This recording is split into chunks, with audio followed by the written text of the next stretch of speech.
Hello friends, this is your friend back with a new fanfic. What if Fem Naruko became a legendary leader with Tenten and Hinata, Episode 3. If you like this story, don't forget to like, share, and subscribe, and leave your thoughts in the comments. Now, let's start. Naruko spent most of the night with the Hokage getting everything ready for her enlistment. It was mostly paperwork like filling in her personal information, getting her fingerprints taken and whatnot.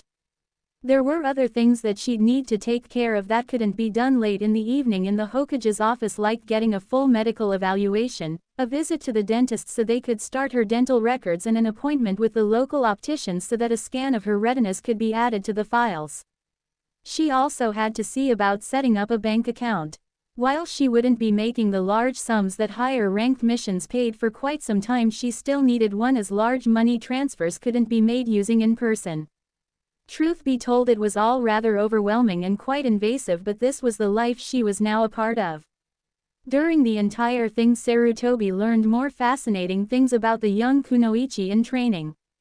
"I must say, Naruko, you take penmanship seriously," he commented as he looked over one of the forms. The kanji were near perfect but still had small characteristics from the person who wrote them. "I only wish my other ninja could write as well as you. Half of what crosses my desk looks like something a preschooler would draw for his parents. I'm curious, how did you learn to read and write in the first place?" Naruko didn't look up from the form she was currently filling in as she answered, "When I left the orphanage, I took with me a few books on reading and writing skills, as well as a few reading materials made for young children and more sophisticated novels. It took a while, but I managed to teach myself the basic principles, and from there I picked up the rest of the skills as I worked." "It was the same for maths. You stole the books?" he asked with a small smile and a quirked eyebrow. The hand that held the pen paused and she glanced up at the Hokage. "I only took books that had been long out of use after they had fallen into disarray. The fact that the orphanage had recently received more up-to-date materials meant that the ones I took were likely to be thrown away." Sarutobi just waved off her explanation. "Don't worry about it, Naruko, I wasn't reprimanding you. I think given your predicament you were entitled to the books. Besides," he added as he resumed going over the files, "technically speaking, you were still an orphan of the orphanage, you just went outside to play." "For a really long time." Naruko curled a brow at the old leader but said nothing, instead resuming her writing. It was almost 3 hours later when Naruko finally set down the gilded pen the Hokage had loaned her and sat back in her chair, trying to massage the cramp out of her wrist from the constant writing. "That's excellent, Naruko," Sarutobi said as he swept the forms into his arms. He placed them off to the side. Clasping his hands before him, he turned to the young girl. "There's one last thing I need to talk to you about that you might feel a little uncomfortable about. It's the matter of securing your equipment." Naruko shifted almost unnoticeably in her chair. She knew he meant the matter of paying for her equipment. Ninja gear wasn't the cheapest thing around. Even the second-hand equipment cost a good bit of money. "There's no worry, Hokage-sama," she said, smoothly covering her discomfort. "I have saved a reasonable sum of my earnings over the years, and I believe that if I spend sparingly I can get all the necessary gear." "Are you sure?" Sarutobi asked encouragingly. "We do have a fund available for such cases. It would be no trouble to." "Please, Hokage-sama," Naruko insisted uncomfortably. Her voice dropped slightly as she added, "I don't like charity." Sarutobi regarded her for a long moment before letting the matter drop. Everyone had their pride. "Very well, Naruko, I can't force you to accept the money. Just know that it's there if you need it." "Thank you, sir," she said, her body relaxing. "Is there a list of the things I'll need?" "Yes." Sarutobi started to rummage through the drawers of his desk before he paused. He appeared thoughtful for a moment before looking up at Naruko. "In fact, why don't I simply take you to get your things tomorrow? I can show you what you need as well as give you some suggestions, and we can get those medical records sorted out." Naruko appeared surprised by the offer. "I'm sure there's no need for that, Hokage-sama. You probably have a lot of important work to do." Sarutobi shook his head and gestured to the piles of forms neatly arranged on his desk. My workload for the week is done. I expect that there will be a big influx tomorrow, but that will be later on in the evening. Plus it'll get me out of this office. Naruko blinked but decided that it couldn't really hurt to have a ninja's opinion on what she should buy. I'd appreciate your input, Hokage-sama. Excellent, he exclaimed. He glanced at the clock, noting that it was getting quite late. We should probably call it a night, Naruko. How about I meet you tomorrow at the town plaza at, say, 10 a.m. Naruko agreed and she rose from her chair, bidding the Hokage good night before heading home. Her new life would start tomorrow. The next day dawned as hot as any other of the previous summer days. Heat waves shimmered in the air as people made their way through the village, either towards work, out shopping or simply out for a walk. Naruko sat on one of the stone benches that surrounded the large stone fountain in the center of the plaza. The water splashed into the air, creating little rainbows as small children scooped their hands in for a drink of the refreshingly cool water. There were a few stalls set up here outside the actual shops. The plaza was crowded with people but not overly so as to make someone feel smothered. Naruko glanced at the clock set into the top of the statue on the fountain as it struck 10 a.m. Ah, there you are, Naruko. Said redhead turned slightly to see the Hokage standing beside her bench, his large hat providing him a nice awning from the hot sun. Very punctual, Hokage-sama. She commented, impressed. Shunshin is very useful for getting around. He replied with a smile. Seeing that she didn't quite get what he meant, he added, it's a jutsu, Naruko, that most senior ninja use to get around quickly. Are you ready to get started? Naruko nodded and, getting up from the bench, followed the older man through the throngs of people, towards what she assumed were ninja outfitters.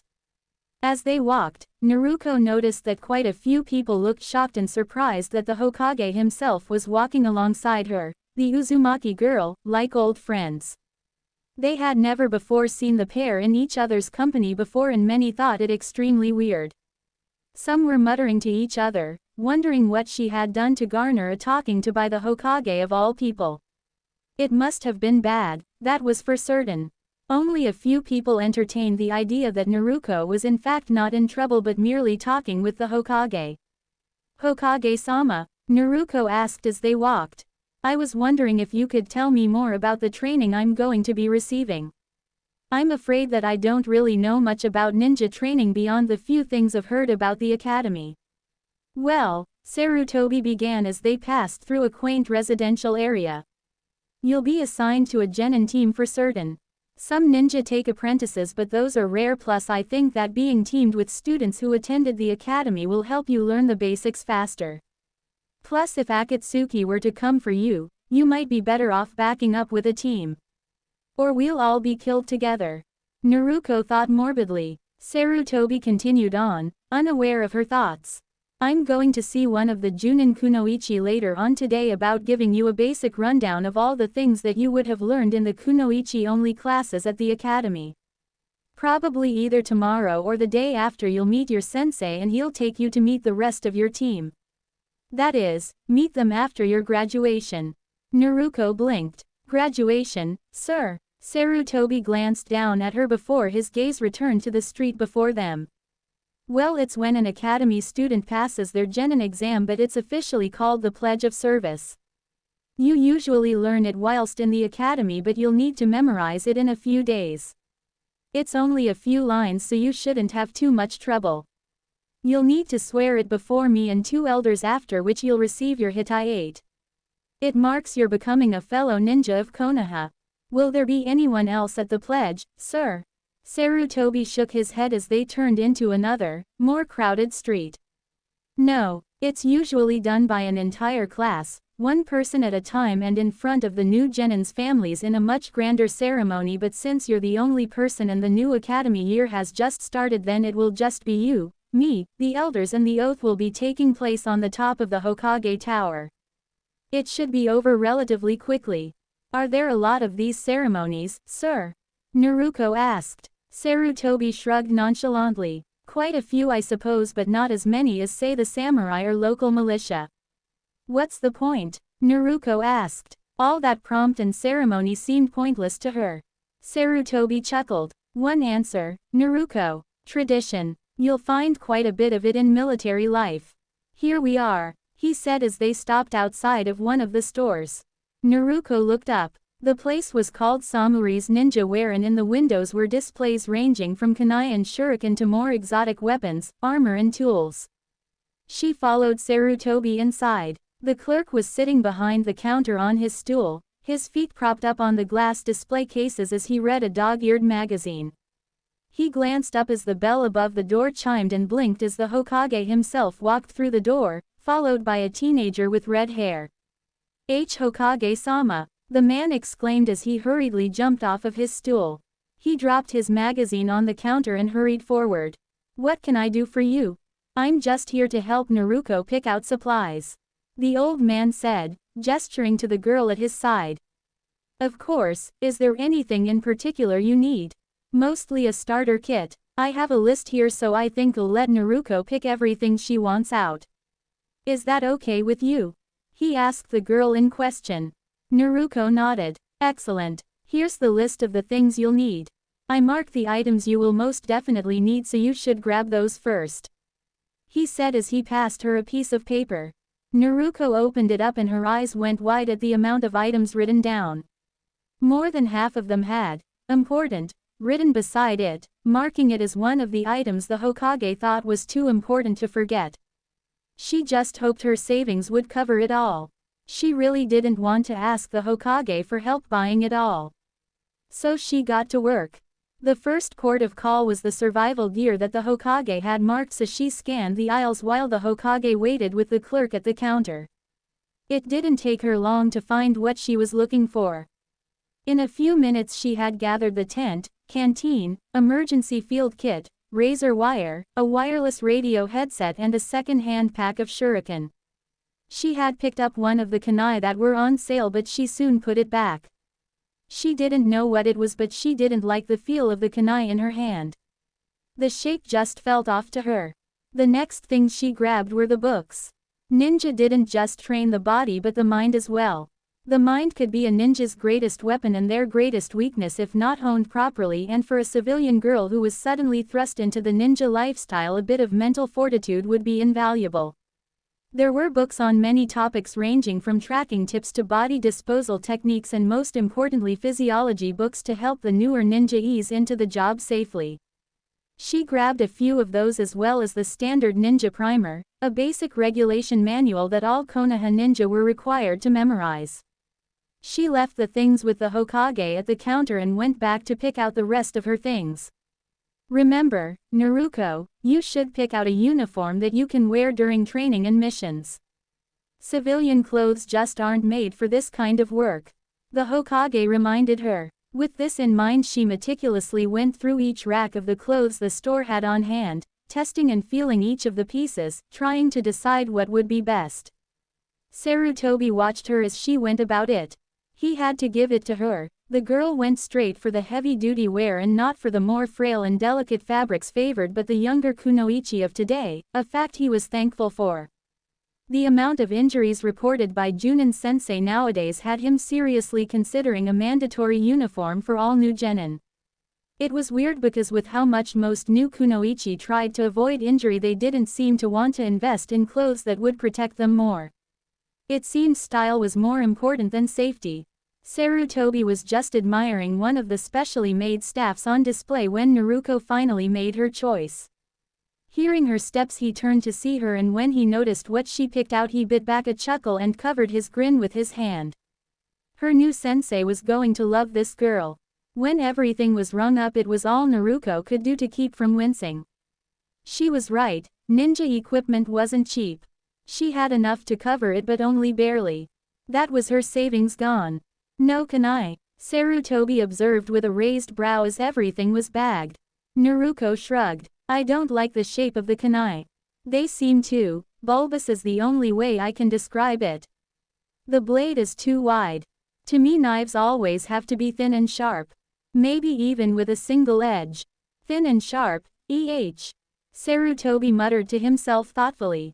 He regarded Naruko for a second before saying, "Wait here." Then he moved behind the shelves, leaving Naruko at the counter.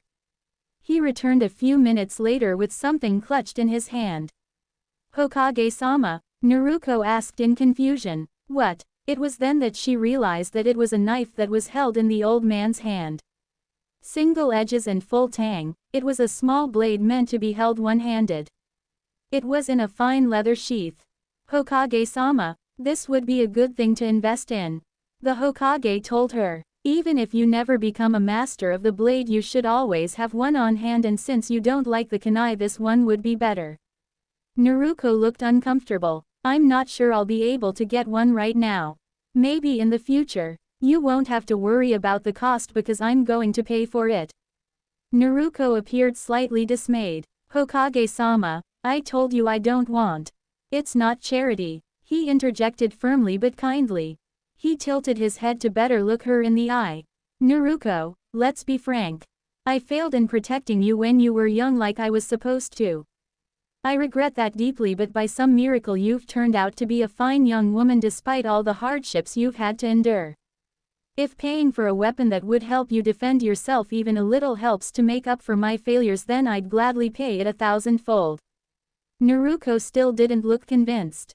"Sir," she sighed. Sarutobi laid a hand on her shoulder with a kind smile. "If that doesn't work, then think of it this way. With all the revenue you'll bring in doing missions, I'll have my money back in no time. In the meantime, just think of it as a loan." That seemed to settle the young girl greatly as her shoulders relaxed visibly. She paid for her things and Sarutobi paid for the knife before they left the store, bags in hand. From there the two moved on to pay a visit to a local dental practice to have Naruko's file started. It didn't take long, but the elderly man who ran the clinic did spend an inordinate amount of time gushing over the fact that Naruko, a financially struggling orphan, managed to take care of her teeth so well over the years. Their next stop, the optician's, was, coincidentally, located right next door to the clinic, and in a few minutes they had scans of her irises. When they got to the bank, Naruko let the Hokage do most of the talking but made sure to memorize everything that was said and read anything that she had to sign first before even picking up the pen. She never noticed Sarutobi's approving smile. Sarutobi held the door open, allowing Naruko to exit first. Next stop, the hospital. Naruko sat in one of the sterile examination rooms of the hospital as she waited for the Hokage to get one of the doctors to examine her. Her new gear lay on the chair beside her and she stared out the window at the small bird in the tree outside. The knock of the door interrupted her and she turned to see Sarutobi enter, a woman in a white coat following behind him. "Naruko, this is Dr. Nada. She'll be the one doing your exam. There are a few of them so it might take a while, but if you want me for anything I'll be in the doctor's lounge just down the hall, okay?" Naruko nodded and Sarutobi turned and left the two alone. "Okay, Naruko-chan, let's get started," the doctor said with a kind smile. The next 3 hours were a blur of questions, injections, scans and tests. The doctor tested every single aspect of Naruko's being, from her blood, to her mind, her organs and even her memory and IQ. She had Naruko jog on a treadmill, squeeze a ball attached to a computer to test her strength, tested her blood pressure and her recovery time, checked her lungs and took samples of pretty much every single substance that made up her body. Midway through, Naruko was starting to wish she'd visited the hospital when she was young. Then maybe she wouldn't have to go through all this. By the time it was over, she was sure that the doctor knew more about her body than Naruko herself did.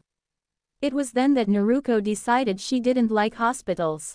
Finally, after some of the most tedious and invasive tests ever conceived, Naruko sat on the bed in the examination room, fully clothed once more. Dr. Nada was now off gathering all the results of her tests so that they could go over them.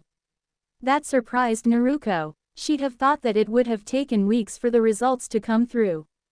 She supposed having the Hokage with her worked in her favor and the hospital staff bumped her up the list. She looked up as the door swung open and walked Dr. Nada under a veritable mountain of folders. The brunette closed the door with her leg and set the files down on the table with a sigh of relief. Okay, Naruko-chan, we've got all the results back. Sorry for the wait, it's always hectic around here. Would you like the Hokage to be here for this or do you want to keep it private? She asked. Naruko thought about it for a moment. She and the doctor both knew that if he wanted to, the Hokage could just have her files sent to his office, but there was really no reason for him to do that unless she was injured or he was selecting someone for a mission. Tell me the results, and if there is anything strange then tell me and I'll decide if I want the Hokage to know about it. She decided. Dr. Hinata nodded and picked up the first file. Well, for the most part everything looks fine, perfect in fact. We can't find any illnesses, bacteria, infections or indeed any foreign biologicals in your body. Your blood pressure is regular, you're the optimum height and weight for a girl your age, and with you on a healthy diet there has been no stunt in growth as you'd expect from someone who has lived on the street. The X-ray also showed no breaks or damages to your bones. Naruko raised a brow at that. I've at least fractured my arm before. Wouldn't that show up on an X-ray? The doctor nodded. It would. I'll get to that in a minute. Your strength tests also showed you have physical ability far beyond that of most civilians and definitely far beyond that of a girl your age, which is also something I'll talk about further in a second. You should be happy with this though. She smiled. When we went over your IQ tests we found you were profoundly more intelligent than most full-grown adults. The average IQ range of a person is 100 with a gradient of 15, and any active ninja must maintain a score of at least 110 or they would be given a warning. If it continued they'd be suspended and ordered to go through remedial classes to make up for the low score. Your results show you possess an IQ of 157, a feat practically unheard of for someone with your upbringing. We believe that given time and better educational materials your IQ could grow even further. You're a very smart young woman, Naruko-chan. Naruko nodded in thanks at the compliment. Thank you, doctor, but you mentioned something about my bones and my strength. Dr. Hinata nodded, the smile fading into a slight frown as she pulled another file. Flicking it open she regarded the results. She looked pensive for a moment, chewing her lip nervously before glancing at Naruko. I really think the Hokage should be here for this. The results are strange to say the least. Naruko stared at the doctor for a long while, making the young woman squirm under that piercing gaze. Dr. Hinata, how long have you lived in Konoha? The woman stared slightly at the unexpected question. My whole life. My family has been in the village since its foundation. And these results, are they strange in the fact that they are not common but still happen in a percentage of the population, or are they unique to me? Now the doctor looked even more uncomfortable. I don't know what you mean. Naruko leant her back against the wall behind her. I mean, are the results naturally occurring or does the Kyuubi have anything to do with it? Dr. Nada's eyes went wide as she stared at the teen in shock. She didn't know the girl knew anything about the truth of what happened on October 10th. Stuttering, she tried to compose a reply. I mean that's. Naruko resisted sighing. It was obvious the woman didn't know how to respond with who she was talking to, what they were talking about and the ban the Hokage put on discussing the topic. He had ordered them not to tell Naruko or the younger generation anything about the Kyuubi, but he didn't tell them what to do if Naruko already knew about it. She gestured towards the door. You can go ask Sarutobi-sama to join us if it makes you feel comfortable. Wasn't it the doctor's job to provide comfort for the patient and not the other way around? The woman couldn't have looked any more grateful and practically darted from the room to retrieve the Hokage. Naruko just lay back against the wall in silence. A few minutes later Dr. Hinata returned with Sarutobi. I hear there are some irregularities with your tests, Naruko. He said casually as he closed the door behind them. Apparently so, sir. I believe it has something to do with my status as a Jinchuriki. Naruko said, just as casually.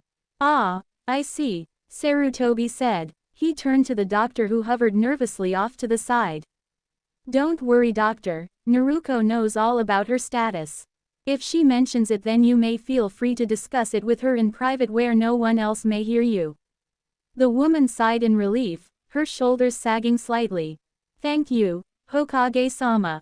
Taking a breath for composure, she slipped back into her professional persona. As you both already said, there were some discrepancies with Naruko-chan's results, predominantly with her bones and muscles. Well, what's the problem? Sarutobi asked as he lowered himself into one of the chairs. Dr. Nada grabbed something from one of the drawers and placed it on a machine on the wall before flicking it on, showing them a scan of someone's skeleton. This is a scan of a normal human female skeleton. As you can see, there are faint marks, results of the bones being broken. Now, these breaks occurred years apart, but the evidence still remains. She slipped Naruko's scan from her file and placed it on the machine.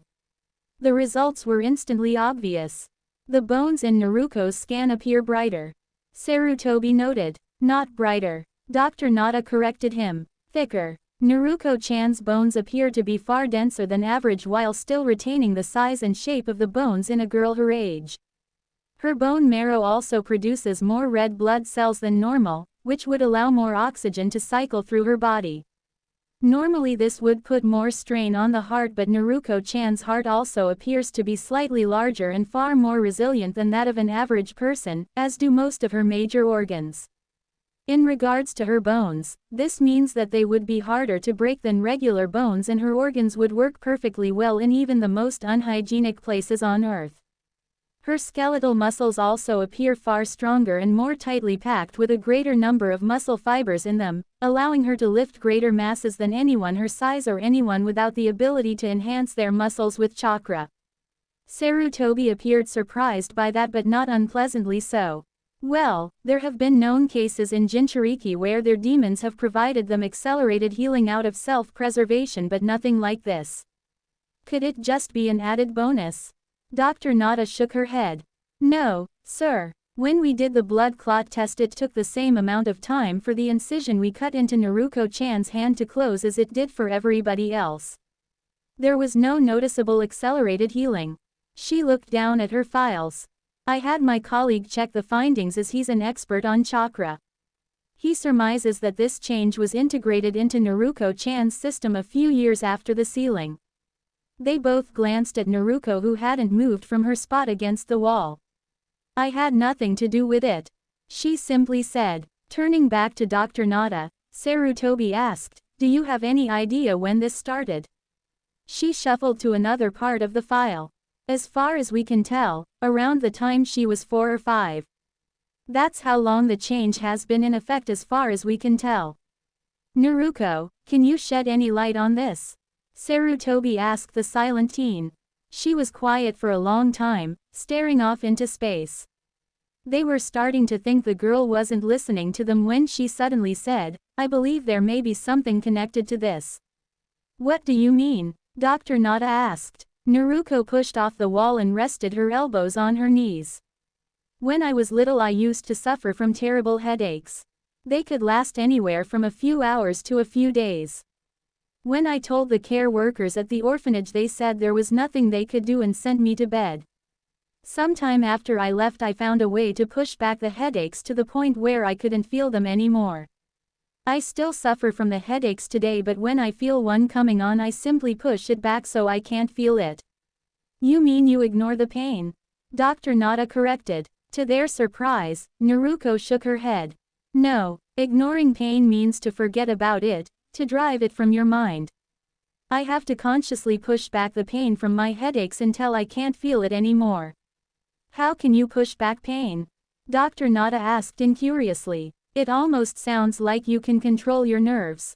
Again, Naruko shook her head. If I could do that, then every time I pushed back the pain I wouldn't be able to feel anything else. As far as I know, nerves carry electrical signals to the brain which allows it to process feelings.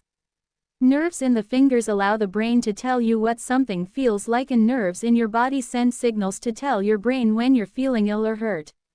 When I push back the pain, I can still feel everything except the pain in my head. I know it's there, but I've gotten so used to it, it's like your own heartbeat, you don't notice it until you look for it. It's like something on the very edge of my hearing. I know there is pain, but I don't feel it, nor does it hurt me. That stumped them. What could this mean? What was causing the headaches? Could it be connected to the strange anomalies in Naruko's body? From the look on her face, Dr. Nada didn't know what was going on, and she had the best medical knowledge of the three of them. Suddenly, Sarutobi snapped his fingers. I think I've got it. He rose quickly and went to the window. Opening it, he made a small hand gesture, and the other two blinked when they saw a cloaked Anbu suddenly appear on the ledge, a bird mask covering the face. Turning back to the women, Sarutobi waylaid their concerns. This is Hawk, one of my Anbu bodyguards. I believe he can help us. Naruko Hawk has an ability that only members of his family possess. He can look straight through almost any barrier and also see inside a person, allowing him to see their internal organs and their chakra system. I think I know what's going on, but Hawk would have to look at your chakra system and tell us what he sees. Naruko resisted stiffening the plan. The idea of someone looking inside her, seeing every part of her being, wasn't something she was keen on. She was a private person and she'd already gone through some very probing things today. Still, if she wanted to avoid dragging this thing out, she supposed she should comply. If there is no other way. She relented. Sarutobi nodded. Hawk, he ordered. The bird mask turned towards Naruko, and this time she really did stiffen as she felt something. It was like she was under a giant microscope with someone staring at her very intently. She tolerated it for a few minutes before the Anbu turned away, the feeling now fading. He whispered something into Sarutobi's ear, causing the old man to nod. Thank you, Hawk, you may return to your post. The Anbu bowed slightly and vanished from the ledge as if he'd never been there. Lowering himself into the chair, Sarutobi sighed. I believe we now know what the problem is. Turning to Naruko, he elaborated, it appears the seal holding back the Kyuubi has a crack in it. Dr. Nada gasped in horror and Naruko went rigid, her eyes widening. Sarutobi realized how he must have sounded and rushed to reassure them. Nothing big. It does have a minute crack in it, but nothing that would compromise the seal or endanger you, Naruko. The seal was designed to be maintained by your chakra, Naruko, but since a newborn has next to no chakra, the power requirements weren't met. The Yondaime must have imbued a percentage of his own chakra into it to sustain it until your chakra could take over, but he either misjudged the power requirement or he was too weak to put in enough. At some point the chakra supplying the seal wasn't enough and it cracked, leaking a small but non-lethal amount of the Kyuubi's chakra to constantly bleed into your system. It would eventually be overpowered by your own chakra, but not for a long time. This is what caused your headaches. Naruko and Dr. Nada breathed a sigh of relief at that. Do you mean when I pushed back the pain of my headaches I actually controlled part of the demon's chakra? Sarutobi shook his head. Not entirely. I believe you actually managed to control your chakra, even if it was accidental, and use it to, for lack of a better word, smother the slivers of the Kyuubi's chakra, holding it in place so it couldn't do any damage. I don't understand. Dr. Nada interjected. How does this apply to her strange body structure? Hawk said that the Kyuubi's chakra has been absorbed into Naruko's body, not her chakra pool. If it had gone through the seal, the Kyuubi's chakra would have been purified and added to your own chakra pool, but since these small doses didn't, they hadn't. Without the seal, the demon's chakra would have taken months to be purified, but before that could happen it was absorbed into Naruko's body, into her bones and organs. To put it simply, every time you suppressed the pain of your headaches, you were in fact saturating your body with the demon's chakra. As a result, your entire anatomy has become more resilient. As a side effect, you must have been repressing the healing factor you would have gained as well. Not surprisingly, you also have a very large chakra pool, but I can't sense it. I thought larger chakra signatures were harder to hide. Nada leaned forward. From a medical standpoint this was fascinating. Sarutobi nodded. There, but Naruko here has actually been suppressing her chakra almost her entire life. Now, this doesn't mean you have great chakra control. Any ninja can suppress their chakra, but it takes hard work to control it. Think of it like you're hiding your chakra. It's easy to hide but hard to control. Right now I can hardly even sense anything from you at all, but if you tried to use chakra then anyone could find you in a second, no matter how bad they are at sensing chakra. He leaned back in his chair, stroking his beard thoughtfully. I think that when you try to use your chakra, you won't be able to hide it. You can use it or hide it but not both at the same time. Ninjas who have received training can, but you'll have to work at it for a while. There may also be some issues in controlling it, but that's for your sensei to decide. Naruko nodded in thought and was silent for a moment before turning to Dr. Nada. Was that all? Sarutobi and Nada stared at the young redhead incredulously. What? Sarutobi shook his head with a chuckle. I wish I had your unflappability, Naruko. He turned to Nada as well. Was there anything else, Doctor? Nada blinked a few times before shaking her head. No, Hokage-sama, that's all. Everything else was good. Naruko-chan is in perfect health in every sense of the word. Good. Sarutobi rose from his chair, dusting off his robes as he did so. If that's all then we should be going. I need to get Naruko's information filed and I'm sure she's tired after all the excitement today. Thank you for your work, Dr. Nada. Naruko thanked her as well and followed the Hokage out of the hospital, breathing deeply of the fresh air after being stuck in the sterilized hospital for so long. Sarutobi glanced up at the sun, tucking Naruko's files under one arm. I'm afraid I need to be heading back to the office, Naruko. I need to set everything up for your pledge of service and arrange your sensei. In the Ninja Primer, look up the section on pledges. It will tell you what you have to do and say during the ceremony and what to expect. You'll need to memorize the pledge of service fully, but it's a small passage so I wouldn't worry. We'll hold the ceremony in 3 days to give us both time to prepare, and you should come to my office wearing your new uniform since we need to take your Shinobi ID photo. Do you understand all that? Yes, Sarutobi-sama. Naruko nodded. Excellent, I'll see you then. With that, Sarutobi vanished in a swirl of leaves, surprising Naruko. Shaking it off, the young teen hefted her bags and carried them towards her home. You're crazy. No, you've always been crazy, but now you've gone off the deep end. Kaharu, I mean what you're suggesting. It goes against all moral thinking. Kaharu, you always wanted to keep civilians as far away from ninja business as you could, but now you've done a complete 180. Kaharu, what? She shouted. Would you sit down? You're making me dizzy. Sarutobi looked frazzled as Homura watched the exchange with much amusement. The elderly advisor flumped down onto her chair with a huff. No more dizzy than you already are, you senile old monkey. I mean what you're suggesting. As the best possible course of action. Sarutobi interjected firmly. Kaharu, I've weighed all the options and this one is by far the best choice of them all. How is sending a 14-year-old civilian girl into the field the best course of action? What could have possibly convinced you that this would be a good idea? I have to agree with Kaharu, Suru. Homura said, leaning back in his chair. They were in Sarutobi's office and he'd only got out a few words of his plan before their Kunoichi teammate lambasted the Hokage. I don't see how this is a good idea, but I would like to hear all the reasons first before anyone flies off the handle again. He finished, looking pointedly at Kaharu, who just crossed her arms prissily. Sarutobi leaned back in his own chair as he pulled out his pipe and lit it with a flick of a match, ignoring Kaharu's disapproving glare. Seriously, the woman needed to lighten up, especially at her age. The girl I have in mind is being targeted by a very elusive and very dangerous group calling themselves Akatsuki. Jiraiya found out what they're doing, but not why or when, but the fact of the matter is that when they move it will be hard and decisive, and the girl needs to be as prepared as she can be. And who's this mystery girl who demands so much attention?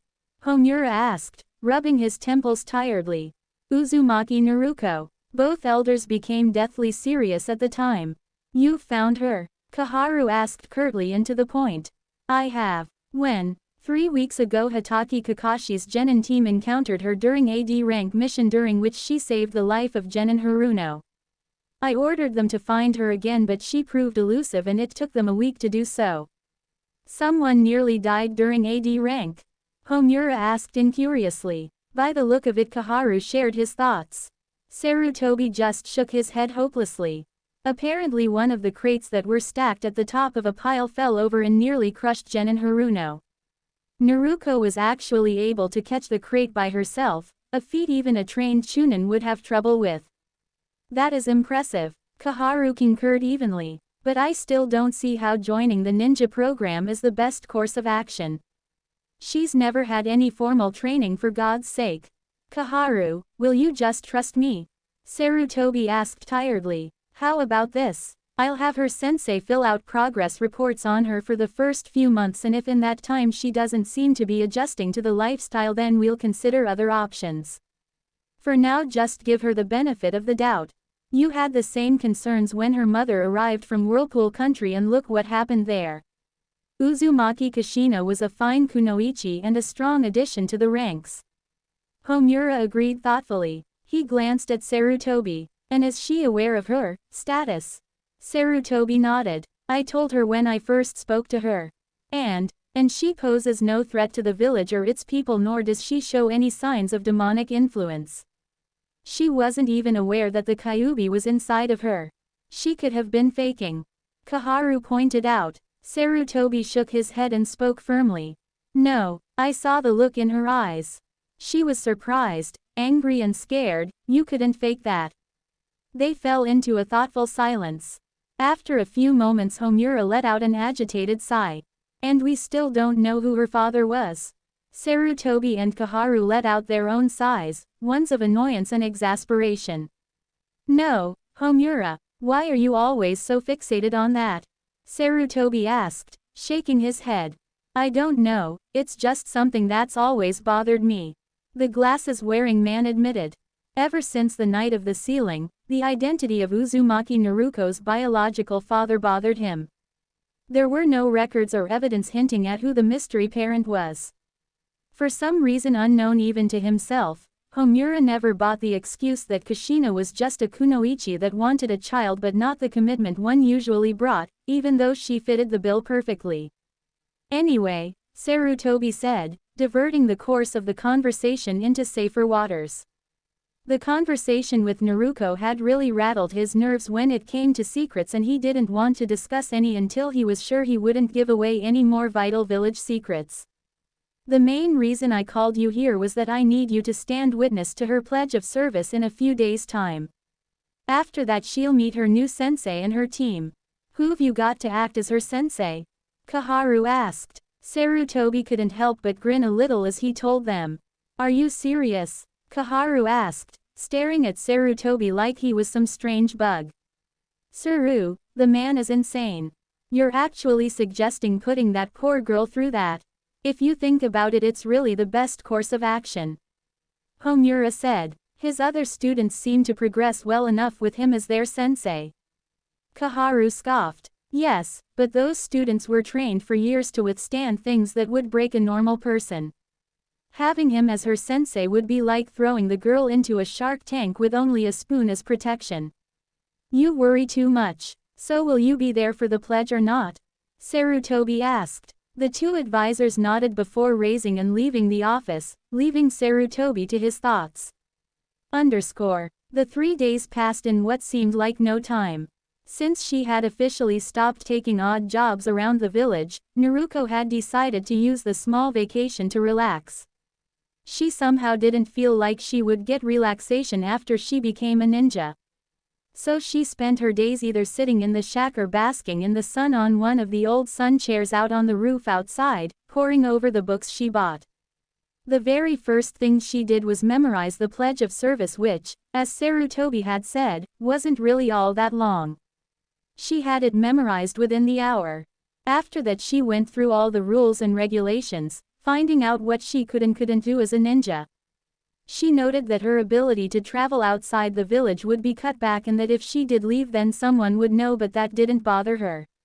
She'd never left before and didn't plan to anytime soon, so it was no big loss. She also noted that as a ninja she had all the legal rights and responsibilities of a full adult and also was allowed to carry weapons on her person at all times without penalty, but was cautioned that any violence would be dealt with immediately. Surprisingly to her, she actually found herself engrossed in the books and had read through half of them by the time the 3 days were up.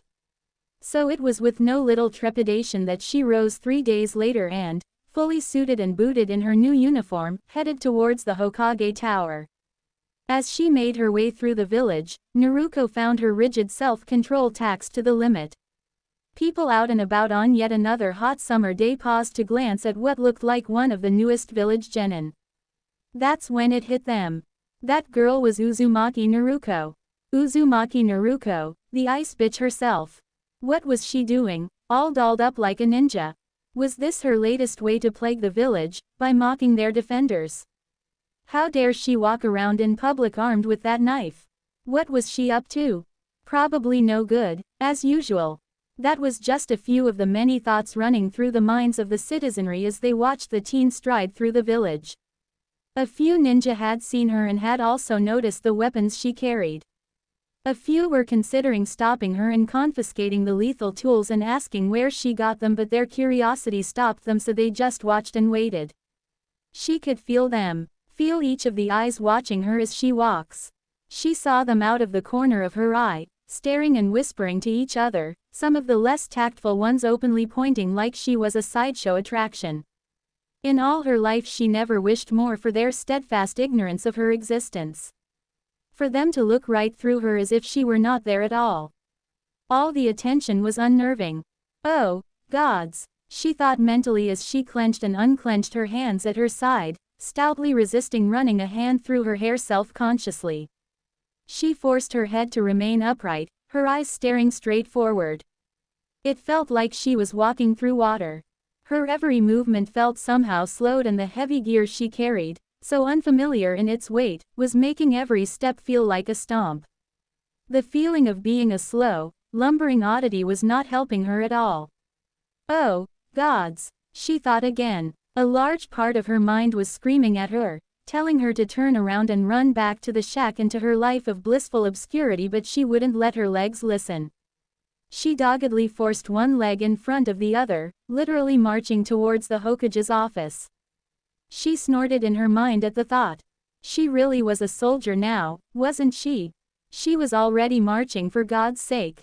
Finally, and thankfully, she arrived at the Hokage Tower, ignoring the confused looks of the guards stationed at the perimeter gate, and headed up to the Hokage's office.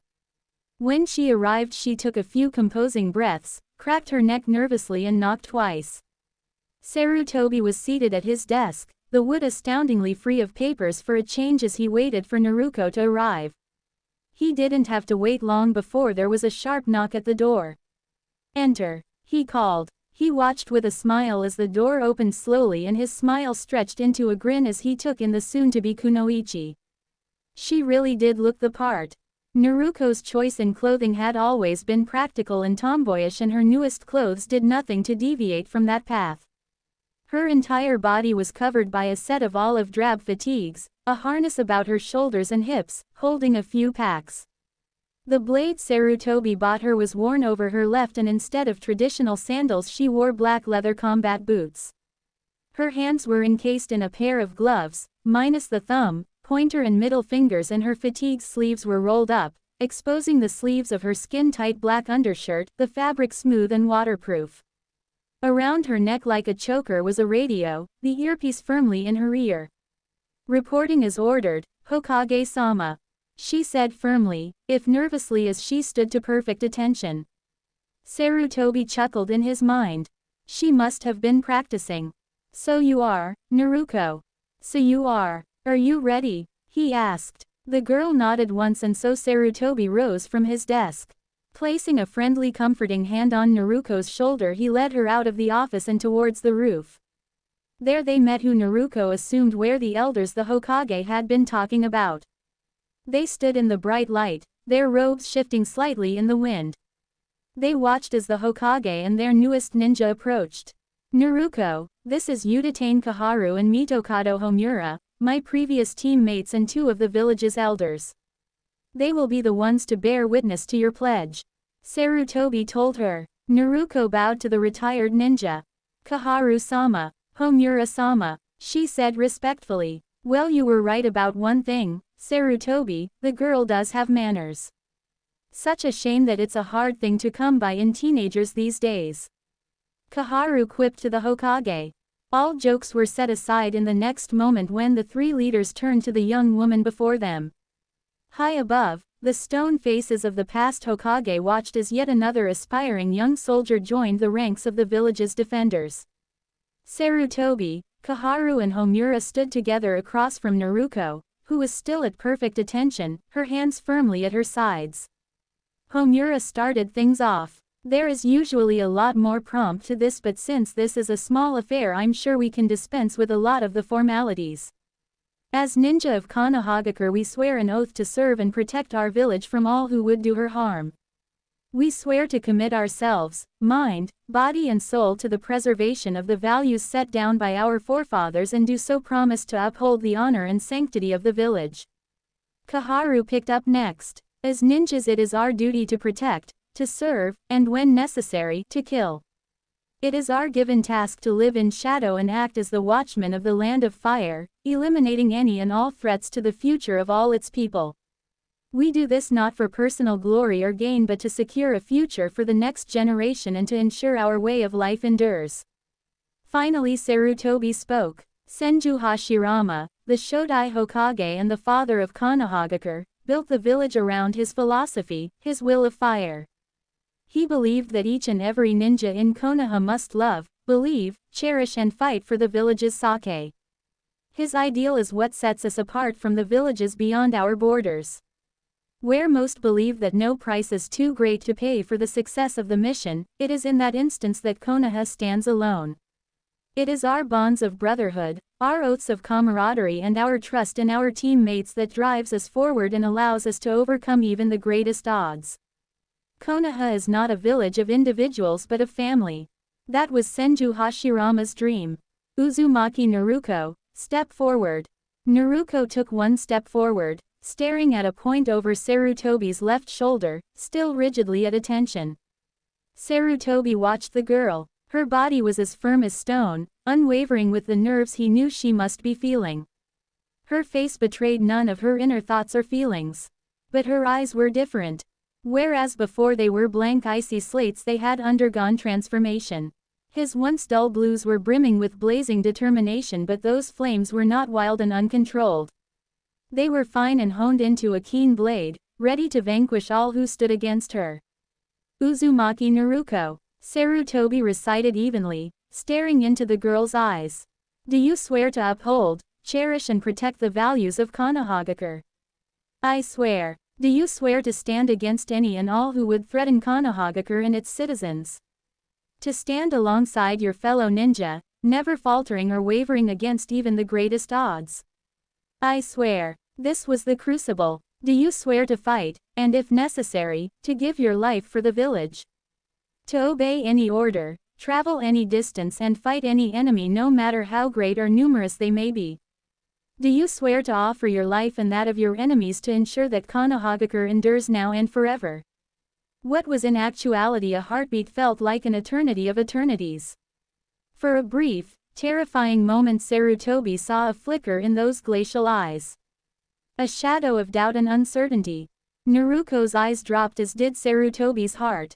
Just as he was about to reach out to the girl, those blue eyes snapped to him. Sarutobi bit back a gasp. It was as though those two diamond hard ice chips were ablaze, burning right through him and looking into his very soul. It was in that instance that Sarutobi saw the woman Naruko would become. He just hoped the world was ready for the storm that was about to overtake it. I swear. Sarutobi smiled faintly. Uzumaki Naruko, we are ready to hear your pledge of service. Naruko took a deep breath and began to recite the words she had memorized so intently. I, Uzumaki Naruko, do solemnly swear that I will support and defend the village hidden in the leaves against all enemies, foreign and domestic, that I will bear true faith and allegiance to the same, that I take this obligation freely, without any mental reservation or purpose of evasion, and that I will well and faithfully discharge the duties of the rank of which I am about to enter. So help me God. Sarutobi pulled something from his robes and Naruko stood proudly as the Hokage tied her hitai about her head, the metal leaf emblem gleaming in the sunlight. Uzumaki Naruko, you have sworn fealty to Konoha and to the office of the Hokage. As of this moment you are Genin Uzumaki Naruko, Kunoichi of Konohagakure. May you wear the title with pride. He stepped back, smiling proudly, and slammed one hand to his chest, over his heart. The warriors salute. Behind him Kaharu and Homura mimicked him. Naruko returned the salute perfectly, holding it until Sarutobi himself released it before falling back to attention. Congratulations, Naruko. Sarutobi smiled. Your mother would be proud. As would your father. Naruko nodded back, a small tug at her lips. Thank you, Hokage-sama. Suddenly a bright flash went off and Naruko jerked back in surprise, blinking furiously to try and get rid of the afterburn on her retinas. When she was finally able to see again, she noticed Sarutobi standing there with a camera in his hand that he didn't have a moment before, a cheeky grin about his face. What? He asked, seeing the looks he was getting, but his grin didn't fade. You want to memorize the day, don't you? And what better way to do that than with a picture? Kaharu and Homura just shook their heads at their old friend. They each shook Naruko's hand, exchanging a few kind words before they shuffled off down the stairs. Naruko watched them go until a hand landed on her shoulder. Looking round, she saw the Hokage standing there, smiling still in place and his camera nowhere to be found. Let's head back to my office, Naruko, your sensei is going to meet us there. With a nod she allowed Sarutobi to escort her off the roof. Just before she was out of sight she risked a glance back and could almost swear that her father's carved face was smiling at her. A few minutes later Naruko was sitting in Sarutobi's office, reclining on the couch as the older ninja flicked through a few forms as they waited for her new sensei. Naruko herself sat in the chair opposite of Sarutobi. She was still and silent for the most part, but every few moments she reached up to adjust her new headband, her brow almost furrowing in annoyance. Sarutobi noticed this. Problem, Naruko? Naruko thought for a moment before asking, Hokage-sama, is there a rule that says I absolutely have to wear the metal plate of my Hittai? I just can't get it to feel comfortable at all and the weight is strange. Sarutobi looked minutely surprised. Well, most new genin prefer to wear their Hittai Atesh for the first year or so, partially because they are excited to finally be ninja but also so they aren't mistaken for academy students. He chuckled at the thought before waving his hand dismissively. You don't have to wear the metal plate, but I'd suggest keeping it on your person if you need to identify yourself. Oh, that reminds me. He reached into his robes before tossing something to her which she caught easily. Glancing down she saw a pair of metal tags on a metal bead chain. Dog tags? She asked, surprised. She didn't know ninja wore dog tags. Sarutobi nodded. While a Hittai is used to show who is from where in a battle, the dog tags are more important. A ninja battle is usually very messy and I'm afraid Hittai Atesh don't help us identify bodies. Plus they are very easy to duplicate and in the case of an emergency you may have to present your dog tags to show you're not an enemy posing as an ally. You'll need to wear those at all times when you're on duty, be you fighting, eating, sleeping or even bathing. Most just leave them on all the time to be on the safe side. Naruko nodded in acknowledgement and hung the chain around her neck before tucking it into her fatigues. She then reached up and slid off her Hittai. She stroked the unblemished metal with the pad of her thumb, gazing into a pair of reflected icy eyes, before unfastening the metal from the cloth.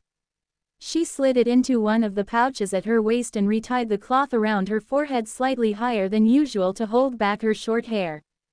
The cloth was longer than the ones she usually saw and the ends hung down her back in two long tails, falling between her shoulder blades. With that done she leaned back in her chair, folding one leg over the other and closing her eyes as they awaited her sensei.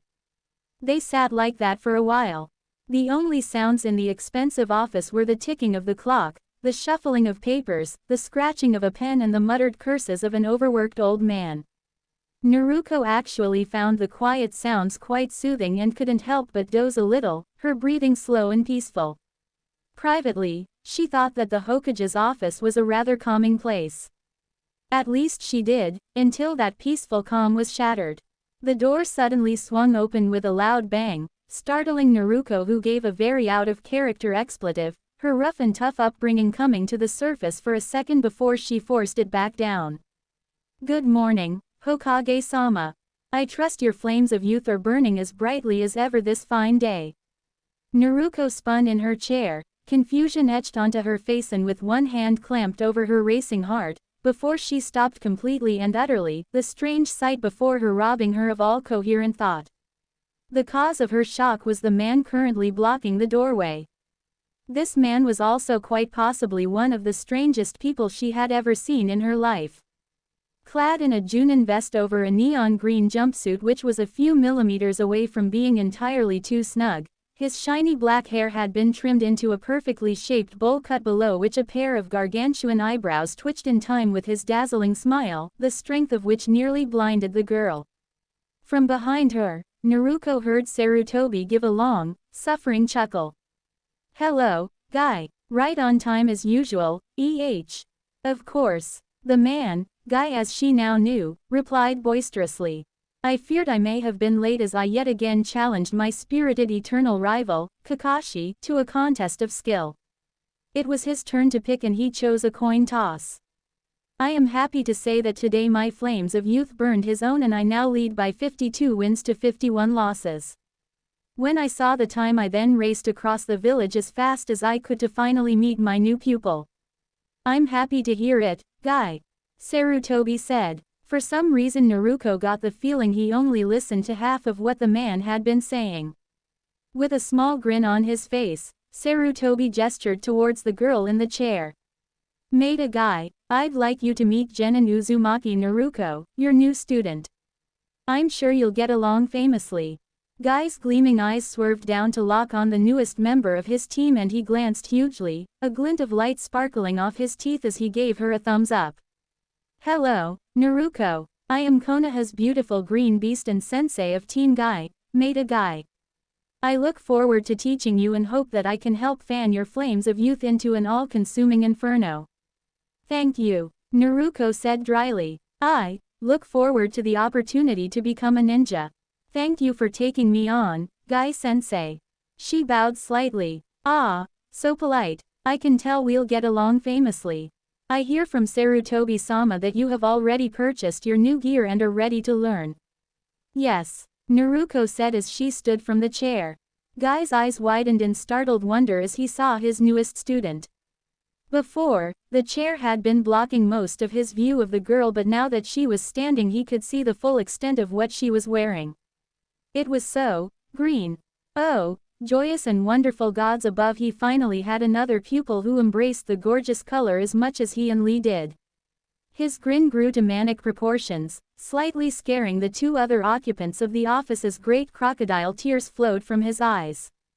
"Yash!" he cried, making Sarutobi and Naruko wince at the loudness. "At long last, God has sent me the final piece needed to make my team truly youthful. Uzumaki Naruko, I swear here and now that with my tutelage you too will become a beautiful green beast of Konoha." "No, wait, beast is too brash a word for a lady. You will become Konoha's beautiful green flower. Please don't call me that." Guy didn't hear her, so lost in rapture as he was. This was truly the work of some higher power. Not only did he have a new Kunoichi student, that according to the Hokage, embraced hard work, was perfectly suited to learn taijutsu, had the body for it and already had the maturity of people more than twice her age, but they were also on the same wavelength when it came to fashion for the most part. Oh yes, his team's future was looking up. He turned to Sarutobi, practically radiating excitement. "Hokage-sama, if there is nothing else I would like to take young Naruko here and introduce her to her teammates so we can get started right away." Sarutobi smiled and gestured towards the door. "Feel free, Guy." "Excellent. Come, Naruko, let us go meet you new teammates." With another beaming grin, Guy turned and raced from the office, kicking up a trail of dust behind him. Sarutobi tried, he honestly and truly did, but the look of sheer terror in Naruko's eyes as she slowly followed her new sensei out of the office caused him to erupt in peals of laughter even as he prayed for the poor girl's sanity. "Guy-sensei, will you please slow down? Naruko insisted for the umpteenth time as her teacher began to vanish into the crowds yet again. She wouldn't have thought his pace a problem if she wasn't rushing already. Guy stopped, chuckling sheepishly as he waited for the girl to catch up. "I'm sorry, Naruko." He supposed he had been in a bit of a rush. Naruko said nothing as she caught up to him and together they maneuvered through the rush hour crowds. It was midday and the shopping hours were at their zenith, as was evident by the thick sea of life congregating in and around the shopping district. The weather was perfect for it, a hot sun high in a clear sky. "If you don't mind me asking, Sensei, where is it we're going?" Naruko asked as she stepped aside to avoid a very haggard-looking mother laden down with many bags and 3 loud children. "We're heading towards our team's training grounds. When we get there I'd like to talk with you before we meet your teammates. Then after that we can get started on the training." Guy's eyes practically glowed at the prospect. "Talk about what?" Naruko asked, glancing at him from the side of her eyes. "Not here, Naruko, you'll find out when we get there," he said, glancing around at the crowds. Naruko understood immediately. This was not a conversation for just anyone to hear. That most likely meant it was about something very classified or very personal, and that could be anything from the Kyuubi, Akatsuki, her unique body structure or her heritage. For a greenhorn she sure knew a lot of big secrets. They continued on in a mostly comfortable silence the rest of the way as Guy led her away from the urban center of the village towards the more secluded training zones. Concrete and glass was gradually replaced by trees and dirt as Guy led his new student along a dirt path that cut through a small forest. It was quite secluded, the only sounds being that of the local wildlife, and in the distance Naruko could hear the sound of rushing water. They continued along the path for 15 more minutes before the trees suddenly gave way into a large clearing. It was fairly large, the circumference being around 500 meters in total. A small waterfall falling from a small jutting of rock was apparently the source of the sound of running water, a quaint little pool at its base. 3 very worn training posts, each as thick as a tree, were set into the ground a few meters away. "This, Naruko, is Training Ground 9. Guy proudly proclaimed, sounding like a beaming father showing off his newborn son. "This is our team's registered training grounds, so even when we're not scheduled for training it should be empty if you ever want to use it. We usually meet here Monday through Friday for training unless we have a mission." He spoke as he led her over to the training posts, motioning for her to sit. She did so, leaning her back against the worn wood as she rested an arm on her raised knee, the other lying limp in her lap. "You mentioned there were things you wanted to talk to me about." Naruko got straight to the point. "Yes there are," Guy said as he sat cross-legged in front of her. "The first and most important topic is your training." "I figured as much." Guy nodded. "This is a difficult position we are in, Naruko. Hokage-sama has told me of the threat Akatsuki poses not only to you but to the rest of the world as well. He impressed upon me the need for you to become strong as quickly as possible so that you will be ready for when they make their move. With this in mind I have to say that while 45 hours of training a week may seem rigorous for a person suddenly thrust into the life of a ninja, it won't be enough. You've been severely handicapped by not attending the academy. We'll have to start from the bottom and work our way up, and if we're going to do that then you'll need to commit yourself 110% to getting stronger. To this end I highly recommend that you join the pre-training training sessions that I and another of your teammates have every weekday morning." Pre-training training sessions. Naruko thought in confusion. Was that even a real thing? "If you think it would be best, Guy-sensei," was all she said. Who was she to tell a seasoned ninja how to train when she herself had been a newly minted genin for all of 2 hours? "If I may ask, what will we be training in?" Guy placed a hand to his chin in the classic thinking pose. "We have a lot of ground to cover. Chakra usage and control, physical conditioning, weapons training, survival techniques, hunting, foraging, basic shinobi knowledge. Pretty much everything that you should have learned in the academy. We'll actually have to cover a good deal of the curriculum as a matter of fact. So we're going to force several years' worth of school curriculum into several months." Naruko guessed flatly. "Yes we are." Guy grinned. He seems excited. Are you sure that's possible? Naruko asked shrewdly. She was confident that if she applied herself she could learn a great deal of it, but several years' worth of schooling in just a few months. Don't worry, Naruko. He gave her another one of his blinding grins along with a thumbs up. If I fail to teach you the whole curriculum in that time, then I vow to climb the Hokage monument 500 times using only my pinky fingers with a boulder strapped to my back. Naruko blinked, taken aback and more than just a tad startled. Isn't that a little extreme, Guy-sensei? Nonsense. If I should fail then by pushing myself to new heights, then I can make sure that the next time I will prevail. Naruko just stared at her sensei for a few seconds longer before simply asking, was there anything else? Guy rubbed his chin in thought for a moment before he snapped his fingers, a look of realization dawning on his face. Ah yes. Now Hokage-sama told me about your unique physiology, and to that end I would highly suggest that of all the areas of ninja skill you should focus on taijutsu the most. Taijutsu. It's one of the 3 basic areas of ninja skills. Taijutsu means physical combat skills and martial arts. Ninjutsu means the use of chakra and jutsu. Genjutsu is the skill of using illusions to confuse and in some cases kill your enemies. I myself am a highly proficient taijutsu master, which I believe to be one of the reasons the Hokage assigned you to my team in the first place. The fact of the matter is that your body is in every way perfect for a taijutsu user. Your bones are thicker, you have greater stamina than a normal person, you have far more endurance than most people, your hits can already do tremendous damage. I could go on. That's not to say that you cannot learn other skills, but taijutsu would still be the best option for you. I think I understand. Naruko nodded. He was about to say something else when something caught his eye, causing his face to break out in his infamous grin again. He leapt to his feet, prompting Naruko to follow, although at a far more sedate pace. Ah, here come your teammates now. Naruko followed his gaze to watch the path leading back towards the village. At first she saw nothing, but then her eyes narrowed. Something was coming up the path. And it was coming quickly. Slowly a cloud of dust appeared through the trees, and before Naruko knew it, a green, black and orange blur shot past her, kicking up a gust that pulled at her hair and clothes. Guy-sensei. Blinking the dust out of her eyes, Naruko turned to what she guessed must have been one of her teammates. When her eyes were finally clear enough for her to get a good look, her eyebrows rose.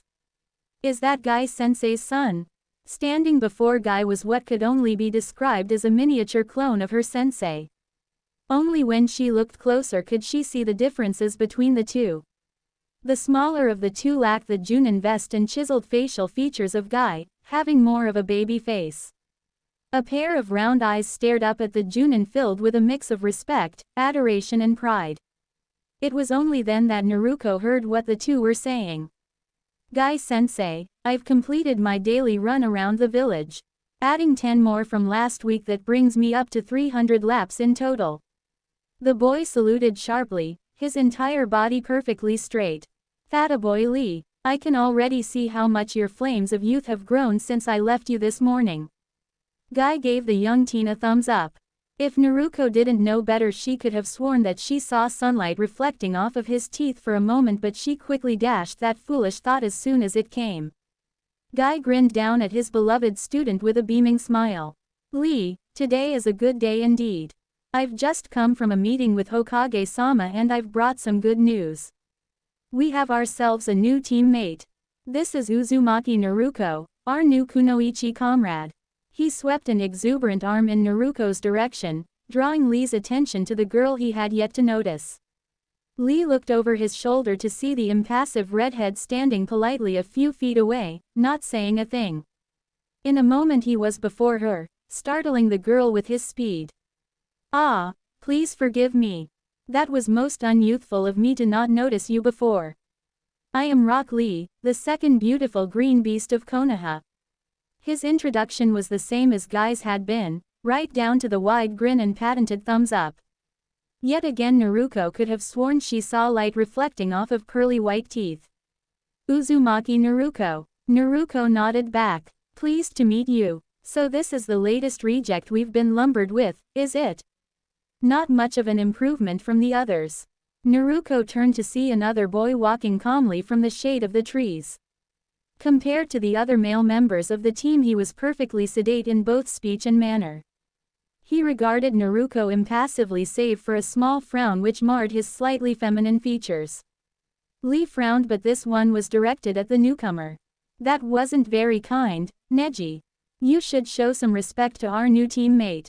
The boy, Neji as Naruko surmised, ignored the bull-haired teen, instead focusing his attention on Naruko.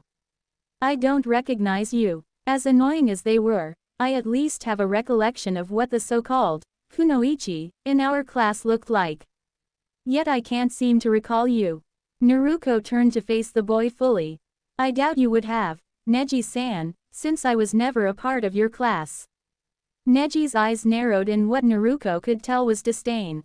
She'd seen it often enough to be able to pick up even the faintest traces. So what, you're from the year ahead of us? Were you not good enough to be placed on a team, or did you just graduate last month? Neji, Guy warned from where he stood a few feet away from the group. Naruko didn't even blink at the insult. This boy would have to try far harder to get under her skin. Instead she just shrugged casually. Neither. I never attended the academy and I became a genin a little over 2 hours ago. The boy recoiled as if slapped, and he blinked in surprise before his face twisted in anger as he turned to Guy. So we're accepting civilians into the ranks now, are we? What, did the Hokage want to make this team even more pathetic than it already was? The Hokage had a very valid reason for doing what he did, Neji. It's not your place to question his decisions, Guy said sternly, surprising Naruko. Given what she had seen in the brief time she'd known him, it just seemed strange to see him be anything but loud, excitable and eccentric. The teen didn't appear appeased but said no more on the matter, instead opting to scoff angrily and cross his arms. A tense silence permeated the air for a few moments before Guy clapped his hands together loudly, gaining their attention. He motioned for them to sit down. All right, now listen up. From here on out we are a team and we're going to act like it whether you like it or not. Naruko here will fill in the position of Team 9's Kunoichi, and even though she has yet to receive any proper training, she is to be treated like any other comrade. He looked pointedly at Neji, who ignored his sensei's look. Now, over the next few weeks I'll be working with Naruko to get her up to speed. That's not to say that she'll be getting all the help, but I'm sure that you'll agree that needs the help. Before we go any further, however, introductions are in order. Lee, why don't you start to show Naruko how it's done? The bull-haired youth sat up noticeably straighter, a huge grin in his face. Yes, Guy-sensei. One hand shot into the air as if he was making sure that everyone's attention was on him despite the fact that they were all sitting right beside him. I am Konoha's second beautiful green beast, Rock Lee. My hobbies are training with Guy-sensei and practicing my Goken. My dream is to one day become a great ninja who uses only taijutsu. Guy grinned approvingly. Very good, Lee. Neji, you're next, said Hyuga, merely turned his head away from his teammates. My name is Hyuga Neji. I have no interest in answering the rest. Guy gave a long, suffering sigh at the boy's antisocial manner. Schooling his face into a more encouraging expression, he then turned to Naruko. Naruko, your turn. Naruko looked down at her hands in thought. Her nimble fingers played with the strap of her glove as she thought about what to say. My name is Uzumaki Naruko. My hobbies are, reading and cooking, I guess. I don't really have a dream. It was never really something that she considered before. In all honesty, she'd never really had much say in the matter. Before meeting the Hokage, her main goal consisted of making sure she didn't starve to death. She guessed that now her goal was to make sure she wasn't killed by those Akatsuki people. Guy was a little disappointed but didn't let it show, instead pumped his fist into the air, his booming voice echoing across the field. Yosh, now that that's done with, let's get on with the training. Lee, Neji, I need to work with Naruko until she has a grasp of the basics, so for now I want you two to work on your trap-making skills. One of you will take up a defensive position in the forest while the other will attempt to bypass those defenses and tag you. After that, switch over and do the same thing. Hi, Guy-sensei. Lee gave a sharp salute. Neji just nodded. Together the two vanished into the trees, leaving Guy and Naruko alone. The Junin turned to his newest student with a smile. Okay, Naruko, for now we'll start off slow. Right now I'm going to show you a few stretches that you'll do every morning before training. Trust me, you don't want to attempt any heavy training without warming up first or you could seriously hurt yourself. For the next half hour Guy showed Naruko through a number of stretches and breathing exercises, each focusing on a specific part of the body. Finally they finished and Guy moved on to the next part. Okay, Naruko, now we're just going to run a few quick laps around the training field. This isn't a race, it doesn't matter how quickly you do it, only that you try to do all the laps. How many laps do I have to do? The girl asked as she tightened her bandana. 50. Guy said as if he were talking about a quick jog around the block. Naruko blinked and opened her mouth to say something but before she could get any words out Guy was off like a rocket. Biting back a curse, Naruko took off after him, already wishing she had taken off her equipment harness as the jostling pouches made running difficult and slightly awkward. Naruko had to admit she surprised herself. She already knew that physically she was perfectly fit, a fact which the trip to the hospital 3 days before had confirmed. Therefore she was very proud when she managed 20 laps before things began to get difficult. From then on out it was a struggle to put one foot in front of the other as she struggled to draw air into her burning lungs. Her legs screamed out in protest but she ignored them, focusing all her will on simply finishing the lap she was on, then the next, then the one after and so on. Guy was with her every step of the way, shouting encouragement and egging her on. Naruko would have probably appreciated it more if she could actually hear what he was saying over the pounding of blood rushing through her ears. Finally she allowed herself to collapse face first onto the grass. Sweat was pouring off her in rivets, her legs burned, a stitch in her side ached painfully and her lungs felt several sizes too small as they struggled to take in air.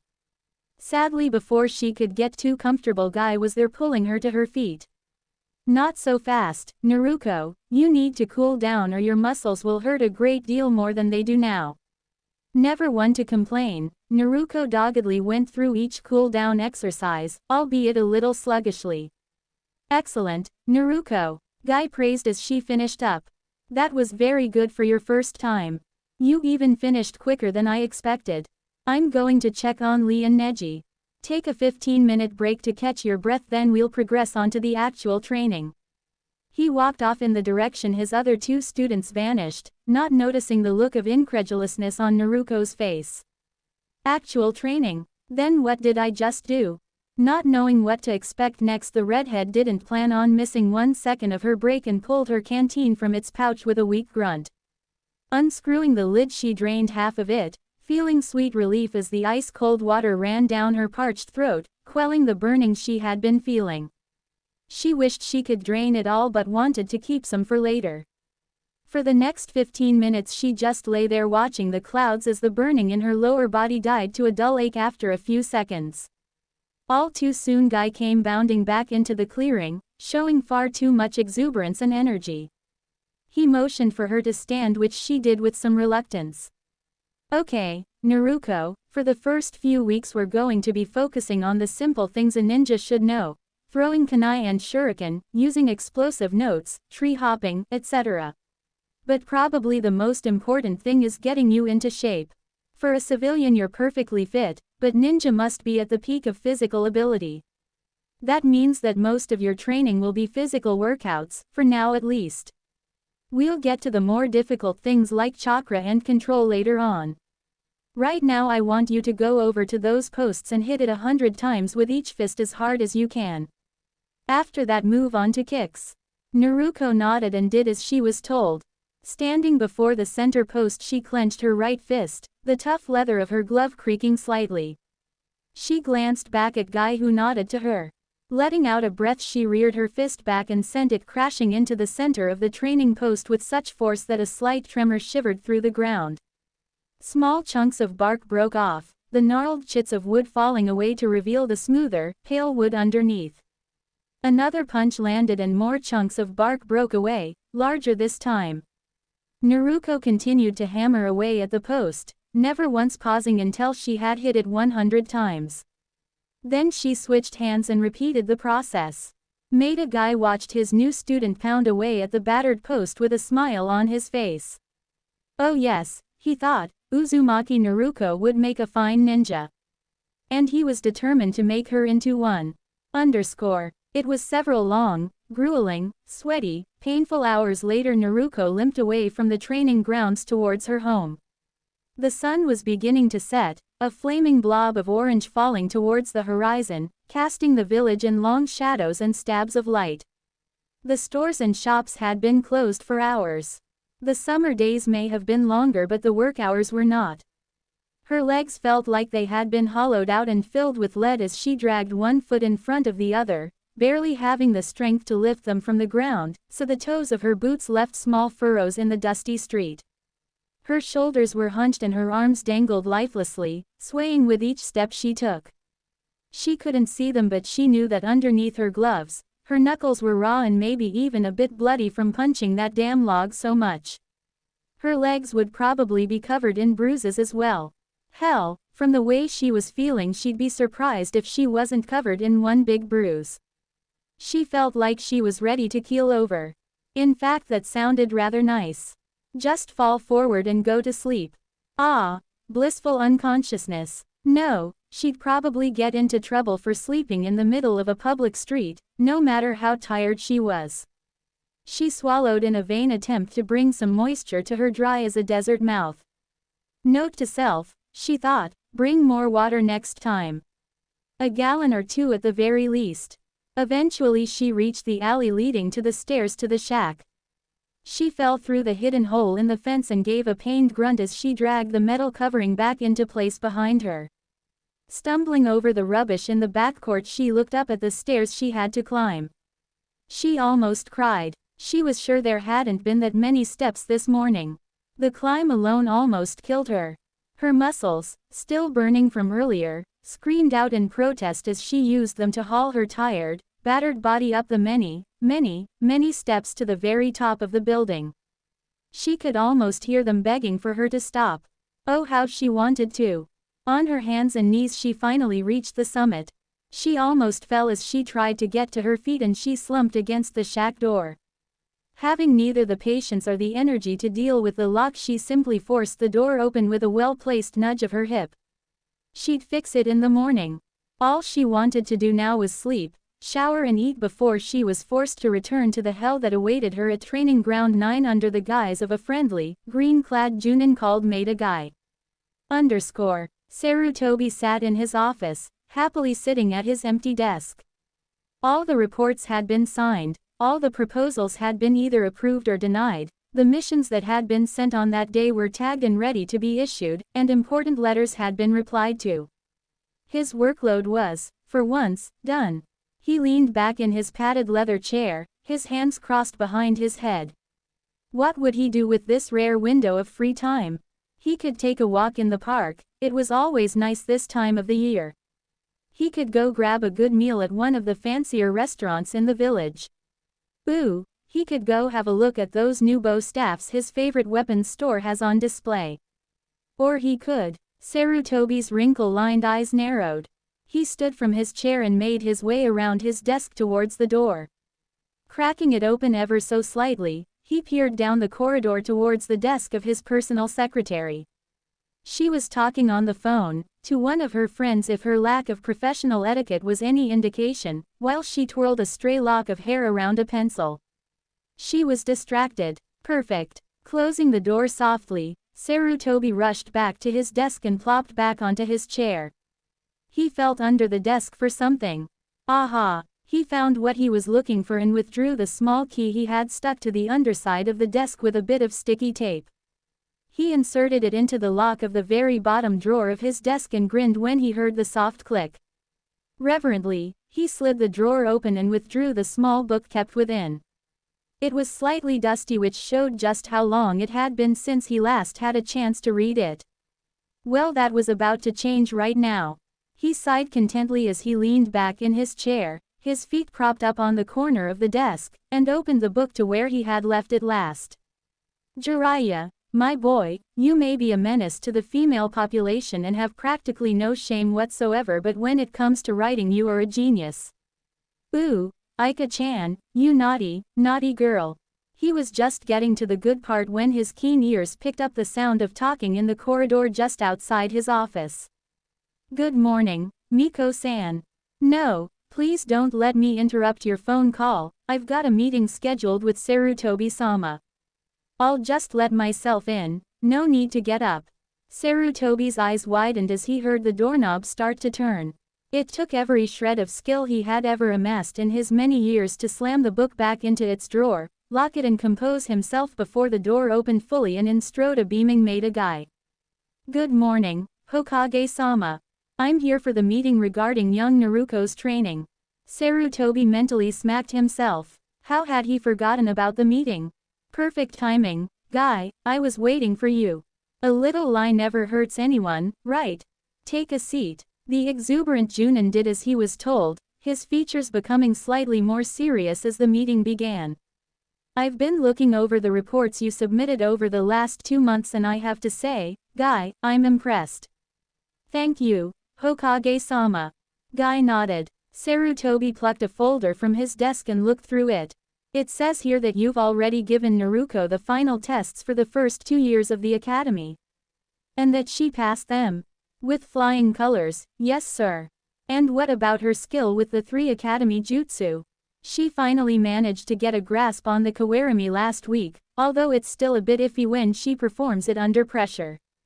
Her skill with henge is coming along slowly but surely. Her biggest problem with it is keeping her chakra from spiking and shattering the illusion. She'll master it soon, she just needs a little more time. And her ability with bunshin? Sarutobi asked over the folder. Guy shifted slightly in his chair. He seemed uncomfortable. I think that with a lot of practice and hard work she'd manage it, if given a few lifetimes to work solely on her chakra control, he grimaced, obviously not liking saying anything negative about his student's abilities. So the bunshin is a no-go? The third asked, one white eyebrow arching in question. Guy sighed, his shoulders slumping. No, Sarutobi rumbled as he went back to the file. I didn't think so. From the chakra burst she caused when she unlocked her chakra, I doubt it'll ever be controlled enough for a perfect bunshin. Guy nodded. A month before he had taken Naruko aside and showed her the steps and meditative techniques necessary to unlock her chakra. The Hokage had decided to tag along and watch the whole thing for his own reasons, concealed from view in the leaves of a nearby tree. It was tricky since Naruko had already unlocked her chakra but had been suppressing it unconsciously for most of her life. It was only after nearly 2 whole hours of meditating that Guy had sensed the first spark of chakra light up within her system. That spark grew and grew until it flowed through her entire system, like water through a long-abandoned pipe.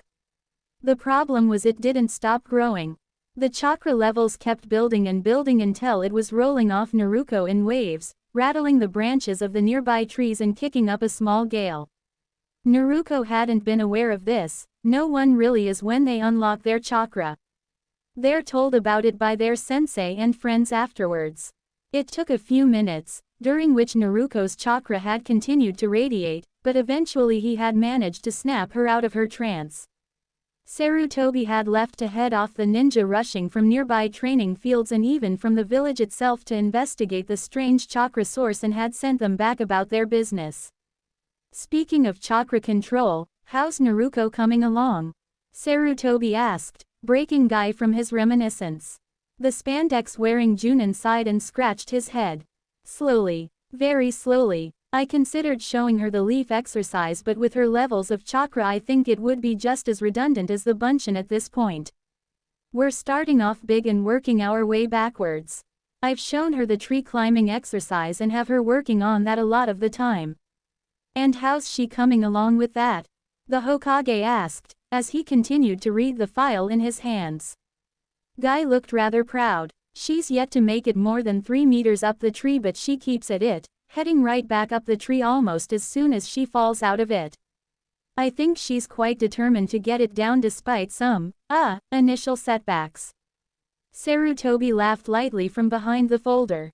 He knew what the Junin was talking about.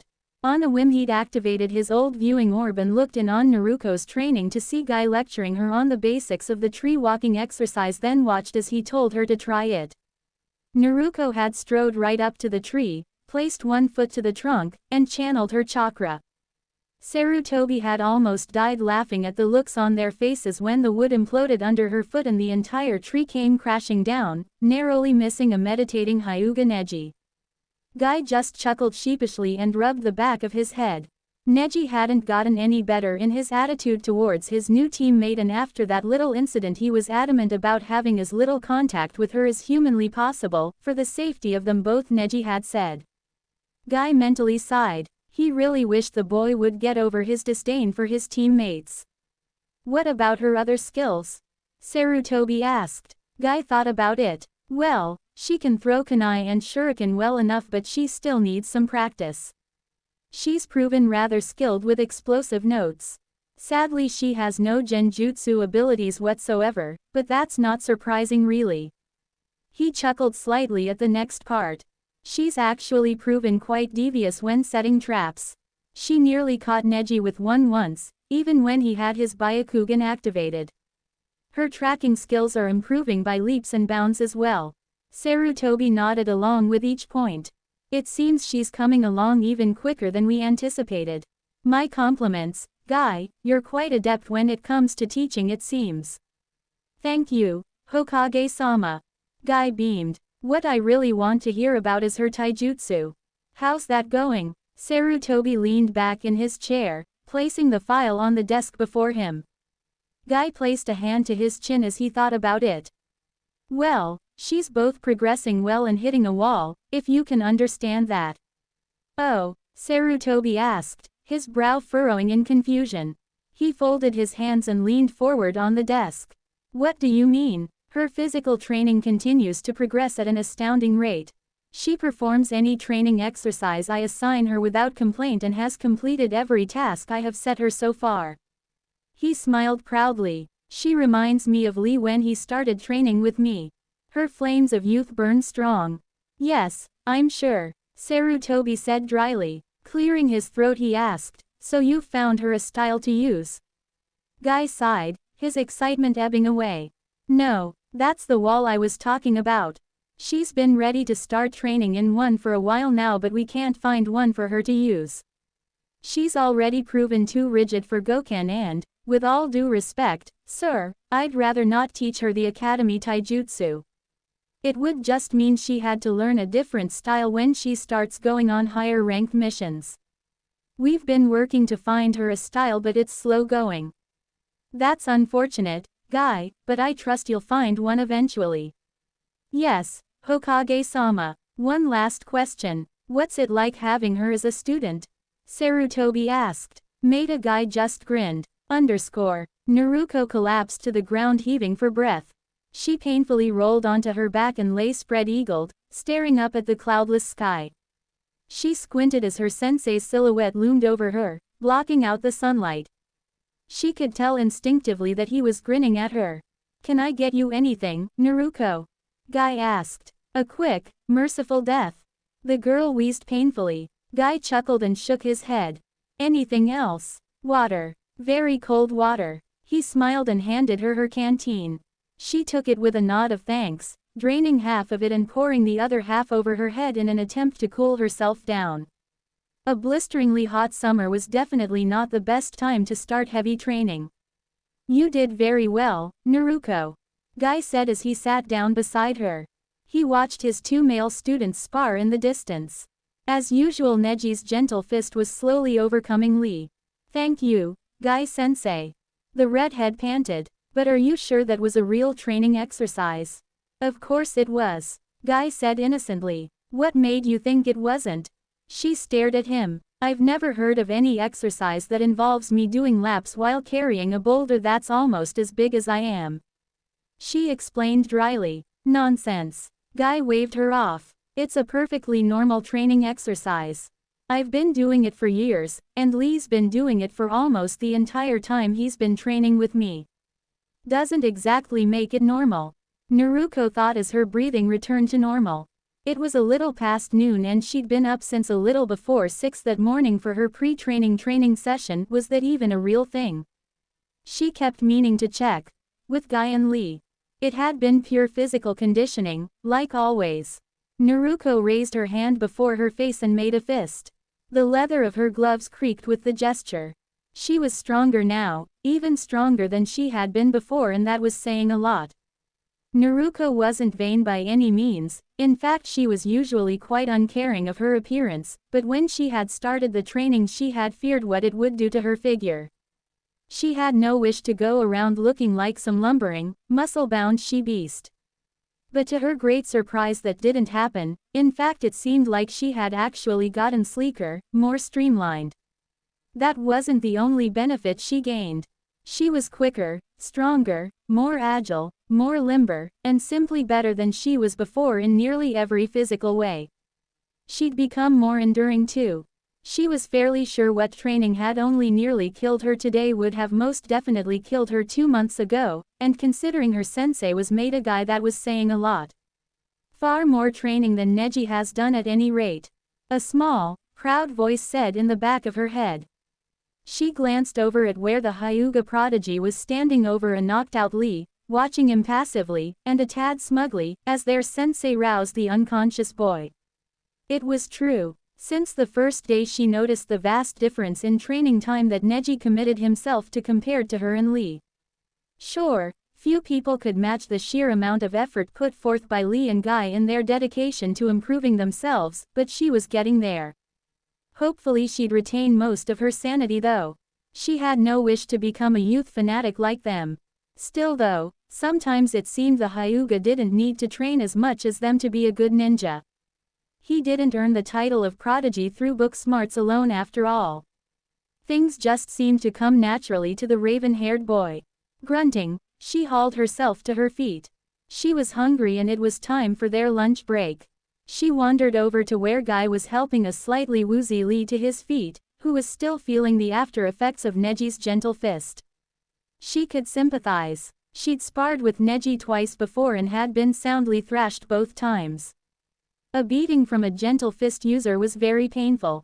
Good work, boys, Guy was saying as she approached. Lee, you've gotten even better, but you still overextend your arms slightly, allowing Neji to dart in and seal your chakra points. I understand your desire to get to grips with your energy, but you must learn to rein in your excessive youth and not let it control you. Learn to channel it into an unbeatable force. Yes, Guy-sensei, the devoted boy shouted, matching their teacher's volume. He snapped off a sharp salute, despite still feeling the after effects from Neji's devastating taijutsu. Guy turned to Neji. Neji, you live up to your title of prodigy admirably, but you must not let up in your training. Your reaction time is getting slower, just as Lee is getting faster. He nearly broke through your defenses many times during your match. Neji didn't say anything, but he still nodded in agreement. When it came to taijutsu, Maeda Guy was an expert on the subject and any advice given should be taken seriously. Guy glanced up at the sky, checking the sun's position. That's enough training for now, it's time for lunch. Let's go. He led them away from the training fields and back into the village. They made their way through the packed markets where the customer rush was in full swing. Businesses, schools, offices and even homes had emptied as people decided to eat out for lunch today. Most were seated outside cafes, tea shops and bars, enjoying the summer blaze as they nursed cold drinks and small meals. Team 9 meandered through the bustling throng. They reached a small junction that branched off in all 4 directions, practically overflowing with bakeries, cafes, bars, pubs and small shops. They each break off. Neji going in one direction, Lee and Guy in another, with Naruko heading off down a little side street, each heading off to grab the food of their choice. The little street Naruko was in was not filled with shops, but stalls and stands. A hazy cloud of light gray smoke colored the air and the scent of cooked meat filled her nostrils, making her mouth water. This small corner of the village was one of her favorites. It wasn't the cleanest or most glamorous place you'd ever visit, but the food was amazing. Good old-fashioned home cooking. Real greasy spoon. She pushed her way through the thick forest of bodies, moving from stall to stall, looking for something that took her fancy. She stopped at one little stall near the end of the small street, which was run by a thin old man that, by the looks of him, was still very spry. A genuine lifelong worker it seemed. The man finished handing an order to an off-duty builder and turned to the young girl eyeing the small menu he taped to the front of the stall. "What'll it be, girlie?" he asked. His voice was rough but kind. "I'm not sure," Naruko said as she reread the menu. She was ravenous and it all sounded good. "What would you recommend?" The man wiped his hands on a grease-stained cloth.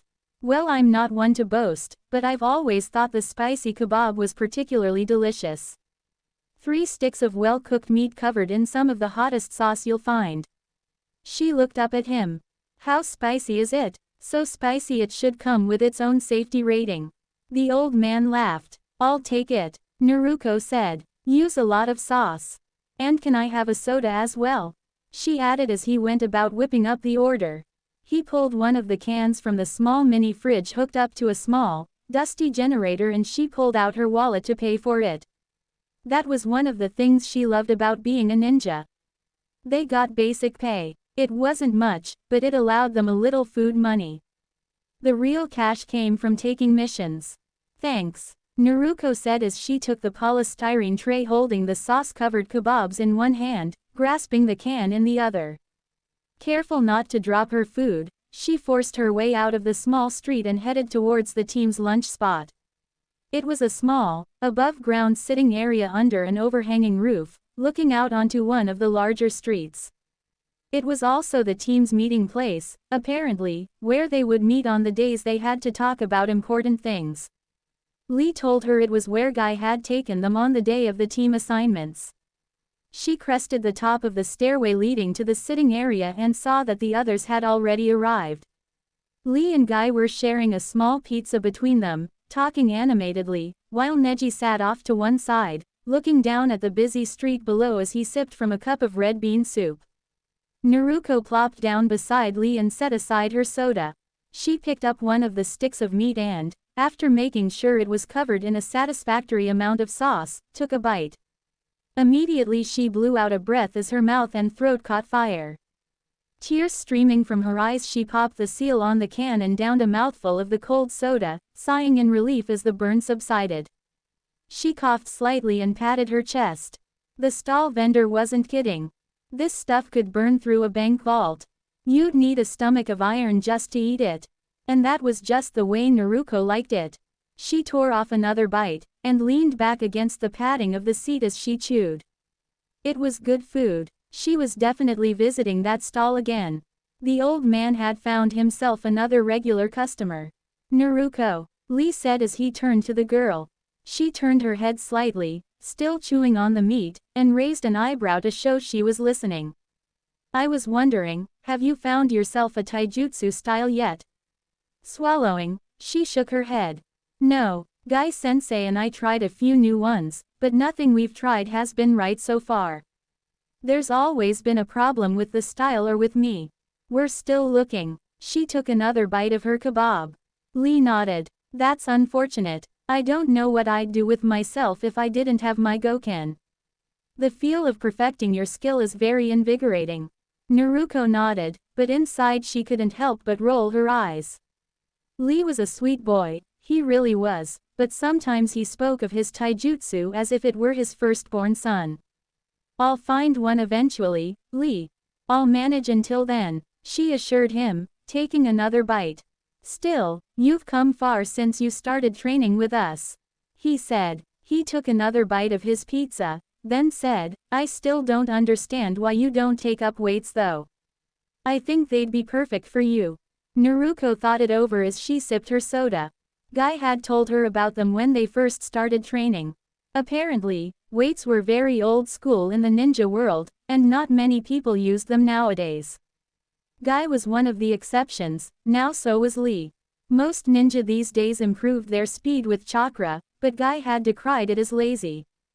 "Sure, They improved their speed through training, but not as much as they used to. Hard work, he said, was the only real way ninja improved themselves. He'd offered to start Naruko on a regiment with them, but she'd turned him down. Guy didn't mind. He said she showed, what was it again? Ah yes, an admirable and youthful drive to improve herself through hard work alone. She shook her head. No, I'm still new to all this ninja business. She waved her hand around as if to illustrate her point. I know that eventually I'll be in a fight. I'm not comfortable with the idea of being held back by weights yet. Maybe later on. For now I want to have as many advantages in a fight as I can. You'll need them, Neji muttered just loud enough for them to hear, not taking his eyes from the streets below them. Guy and Lee shot him reproving looks. Naruko looked as if she didn't even hear him speak. Instead she just continued talking as if there had been no interruption. She didn't see it, but a flash of annoyance crossed his features at her snubbing his ridicule. I think I'll stick with running laps and lifting weights. It takes longer and the effects aren't that noticeable at first, but I think I prefer it. Guy nodded sagely. Naruko's right. While you can't see the effects easily at first, training without any equipment beyond your own body can be just as effective as training with even the heaviest of weights. In many ways it's just as, if not more admirable than training with weights.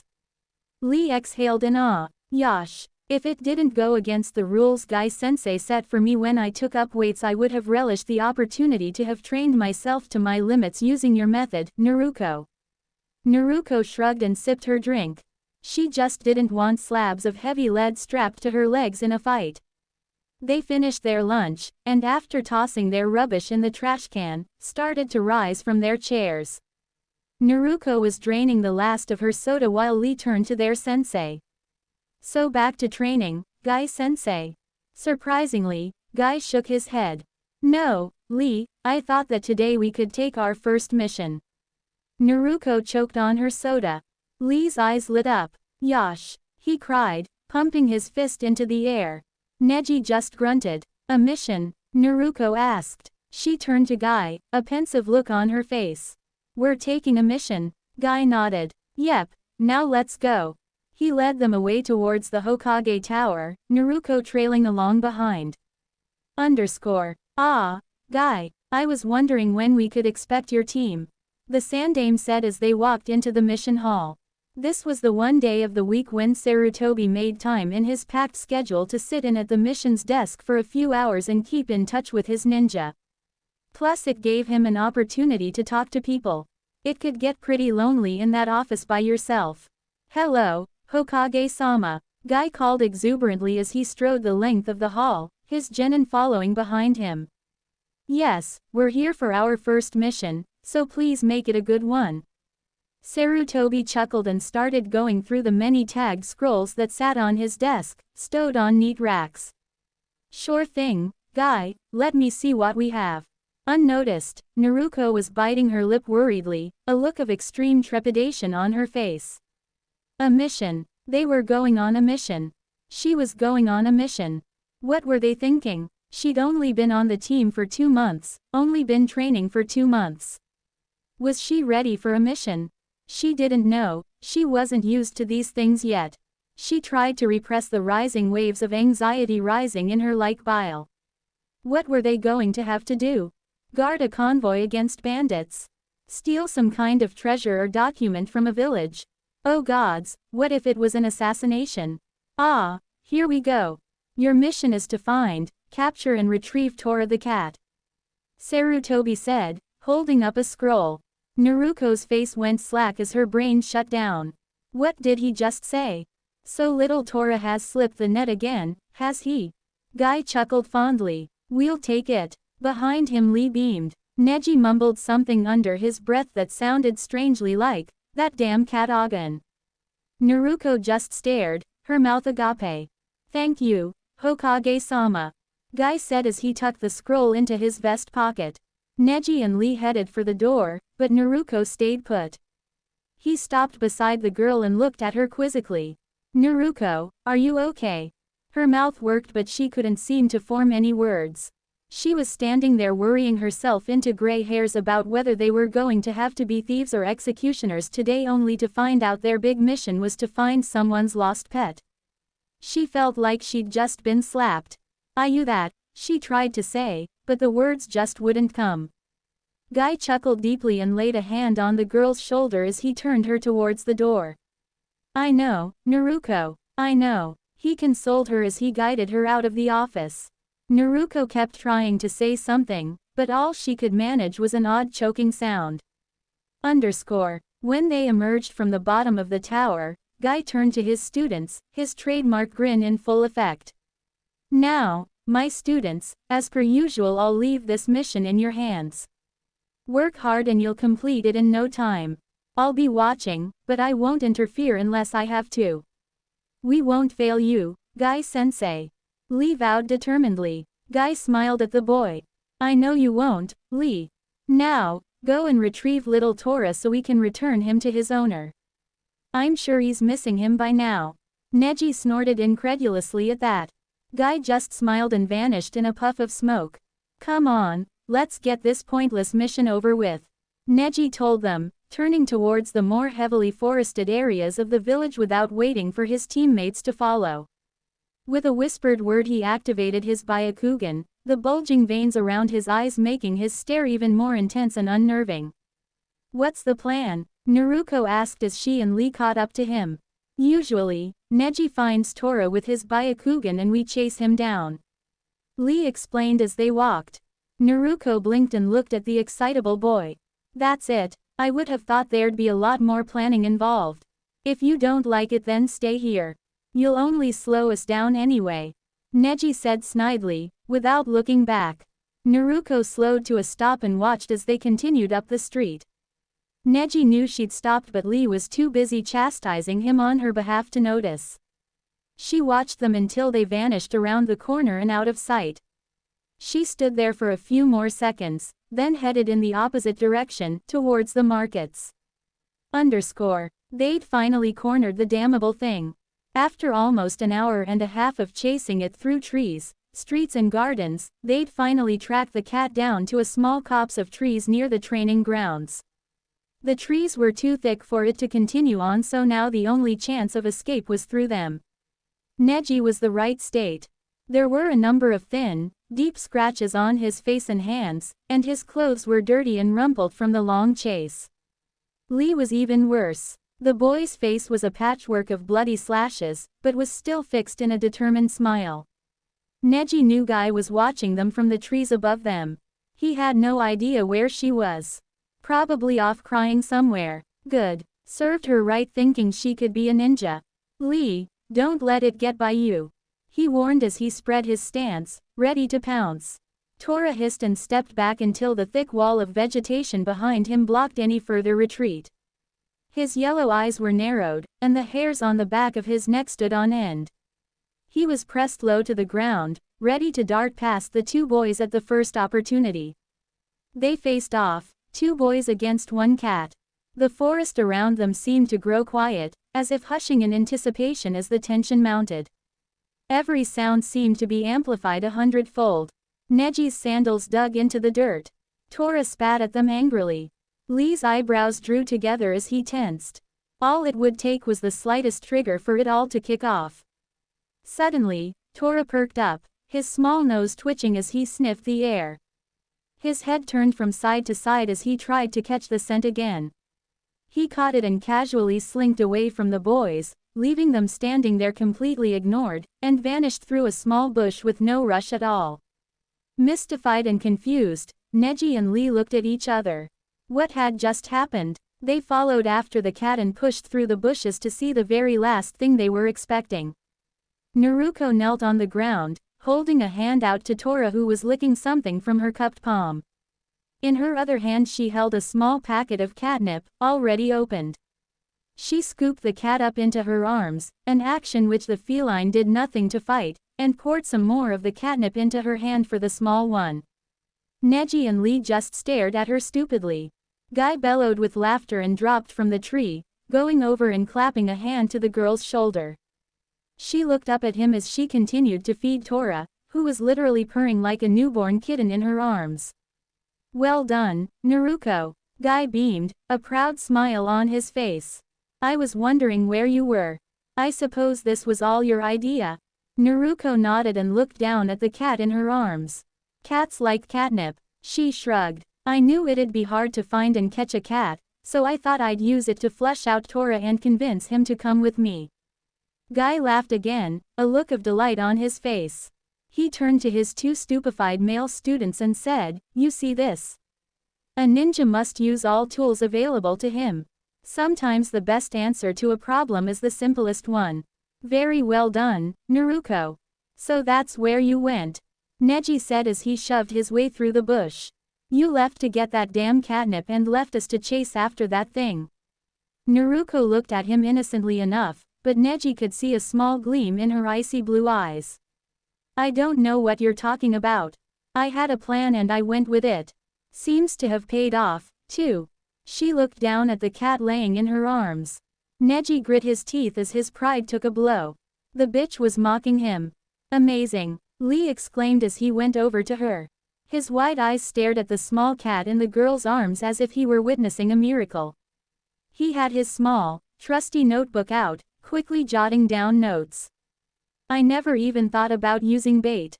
It takes some of the sportsmanship out of it, but the amount of mission time it cuts means we can take even more missions in a day." His hand was practically a blur as he wrote. Guy chuckled. "I think that's enough excitement for today. Let's get little Tora back to his owner. I'm sure she's missing him." He led a satisfied Naruko, an awestruck Lee, and a fuming Neji back towards the village. They were about halfway through the village when she heard it. She stopped in the middle of the street and strained her ears, her team moving past her. The street was practically deserted, so there wasn't much noise. She tilted her head, trying to increase her hearing. "Naruko?" Guy asked once he realized she wasn't walking with them. "What's wrong?" She looked at him. "Did you hear that?" "Hear what?" Lee asked. He and Neji had stopped when Guy did. Naruko didn't answer. Her eyes narrowed as she listened. Neji sighed in annoyance. "What are you doing?" Naruko held up a hand, not looking at him. "Shut up," she said distractedly. Neji blinked, then narrowed his eyes angrily. "What did you?" "Shush," Naruko snapped. She turned and headed towards a small side alley. It wasn't very long, and at the other end she could see the bustling crowds of the markets. She stepped into the alley. "Hello," she called. She strained her ears again. There. A small sound. The soft sound of someone sobbing. "Is anybody there?" She tried again. The sounds of sobbing stuttered and stopped. From behind a pile of old, stacked boxes a head popped out. It was a child, a small child at that. Golden curls framed a round, cherubic face and a pair of big, beautiful blue eyes looked at her fearfully, fat tears tumbling down her soft cheeks. She was the picture of angelic innocence. "Hello," Naruko asked gently. "Are you okay?" The little girl sniffed and hiccuped as she spoke. "I can't find my mommy," she said, her tiny voice croaky with tears. Naruko moved closer and knelt on the ground a few feet from the girl. She was tiny, no more than 4 or 5. She was sitting against the stone wall with her knees pulled to her chest, her arms wrapped tightly around her legs. She was looking up at Naruko with heartbroken eyes and the redhead couldn't help but feel for the child. She knew what it was like to be alone and terrified in a place you didn't know. "My name's Naruko," she said, making her voice as soft and soothing as possible. It was the first time she'd ever had to talk like this. "What's yours?" The girl rubbed her eye with her chubby fist and sniffed. "Hitomi. Hitomi. That's a very pretty name. Where did you lose your mommy, Hitomi?" The girl pointed towards the opposite end of the alley where the crowds were. "There. I was looking at the butterfly and, when I looked for mommy she wasn't there." The girl's eyes watered and she started to cry again. Naruko looked hopeless and turned back at where the guys were watching from the end of the alley. She looked at Guy for some advice on what to do, but the Junin just motioned for her to continue. She gave him an incredulous look.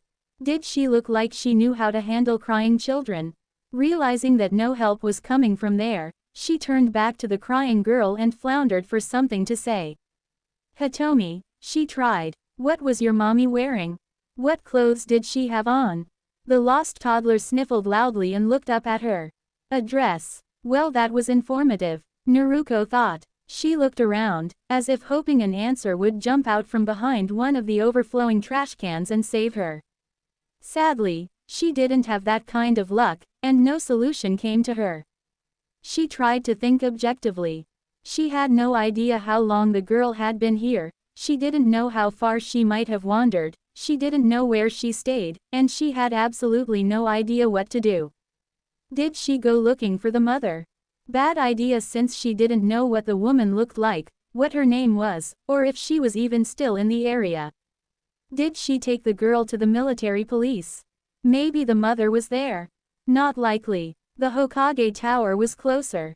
Surely a frantic mother who had just lost her child would go to the closest gathering of ninja available, and since that place was the heart and brain of Konoha, it made it almost definite. She'd take the girl to the Hokage and hope for the best. Hitomi, Naruko said softly, do you want to come with me and find your mommy? The little girl lowered her head and stared at her distrustfully. Mommy said new to go with strangers. Naruko frowned and bit her lip. What could she do to convince the girl to trust her? Suddenly she remembered, and reached into one of the pouches at her hip. She pulled out the metal plate of her hitite and held it up so the girl could see it clearly. See this, Hitomi? It means I'm a ninja. I help people. I want to help you. You can trust me, okay? She waited with bated breath as the small toddler examined the engraved plate. The girl seemed to think hard, her small face scrunching up cutely. Finally she decided to trust the bigger girl and stood from the ground. She shuffled forward, her big eyes fixed on the ground. Her head snapped up when she heard a soft meow and her eyes went wide when she saw the small, ginger cat held in the older girl's arms.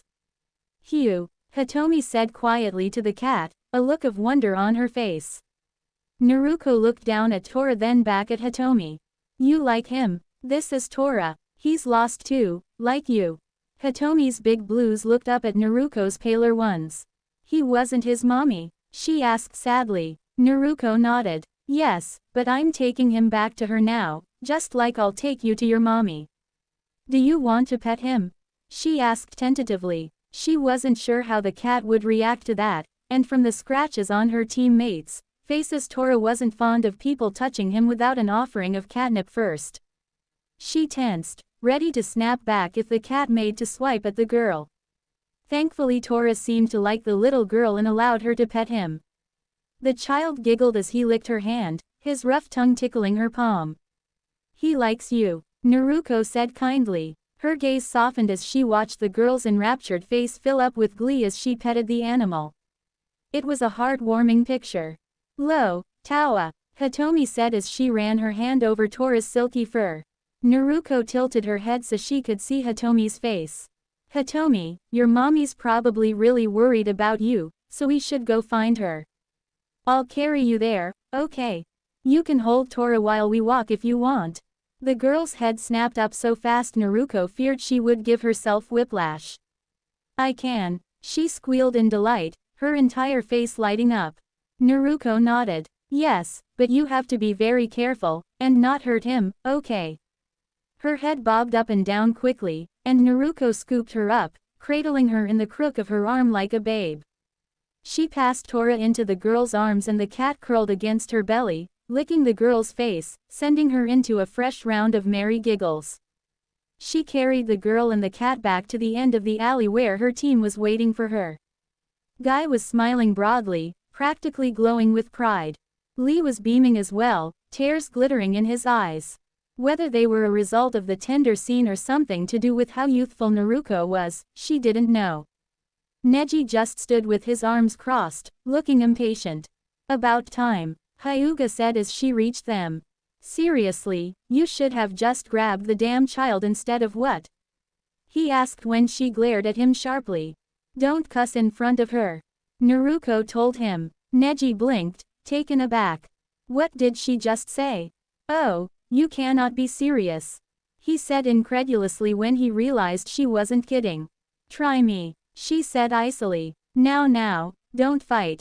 Naruko did everything right. If she just grabbed her, the child would have been terrified. Now, what's to say we take this little one back to her mother, he asked, directing the question towards the small child in Naruko's arms with a big smile. Hitomi just stared at the man with wide, amazed eyes. His eyebrows were so big. They were like hairy caterpillars. Can we hurry and get her to the tower? Naruko asked uncomfortably. She'd never held a child before and was terrified that she'd drop her. The fact that Hitomi was resting her head comfortably against her also scared her. She wasn't used to tender human contact. Hell, this was the first time she'd ever experienced it in her life. Guy nodded in understanding and led them towards the tower. Neji was right behind him and Lee walked alongside Naruko, watching the little girl playing with the cat in her arms. Naruko, too, contented herself with watching them play. She listened as Hitomi regaled Tora with a story about another cat, using wide gestures to articulate her descriptions and butchering her grammar to such an extent that it would have reduced any self-respecting linguist to tears. They were walking along the main street and they could see the Hokage Tower looming ahead of them when Naruko felt Hitomi tense in her arms and huddled closer to her. She looked down at her in concern. Hitomi, is everything okay? The girl huddled closer. He's scaring me, she whispered fearfully, staring at something up ahead. Confused, Naruko looked up to see what was causing the girl such distress. She saw it almost immediately. A man, middle-aged, was glaring at her and whispering furiously to his friend. She knew what it was. He was one of her many detractors. He wasn't the only one who noticed just who the girl that was carrying the small child was, but those that did were either just frowning or watching thoughtfully, not glaring like he was doing now. She didn't care one way or the other if people glared at her, but he was scared of Hitomi and that wasn't going to stand. Catching his eye, Naruko pinned him with her most glacial glare and watched as he floundered nervously and turned away. It's okay, the bad man's gone now, she told the girl in her arms softly. Hitomi peeked up from where she'd hidden her face in Tora's fur, and when she saw that he was indeed gone she relaxed. Tora must have sensed her fear because she started licking her face again, causing the girl to shriek with laughter. The sound drew even more of the crowd's attention, and more people took notice of the Uzumaki girl, holding the laughing toddler. Some more frowned at her, but a few smiled at the scene. Naruko didn't notice much. She just kept her head low and quickened her pace, eager to get away from the scrutiny. Thankfully, they reached the tower in next to no time, and after Guy explained the situation to the secretary, they were allowed in to see the Sandaime very quickly. Guy, what is it? The old leader asked as he looked up from his paperwork.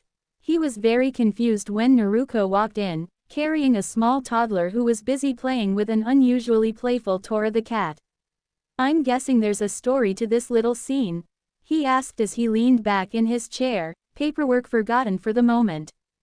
Guy explained it all, from Naruko capturing Tora using the catnip to her finding Hitomi crying in the alley.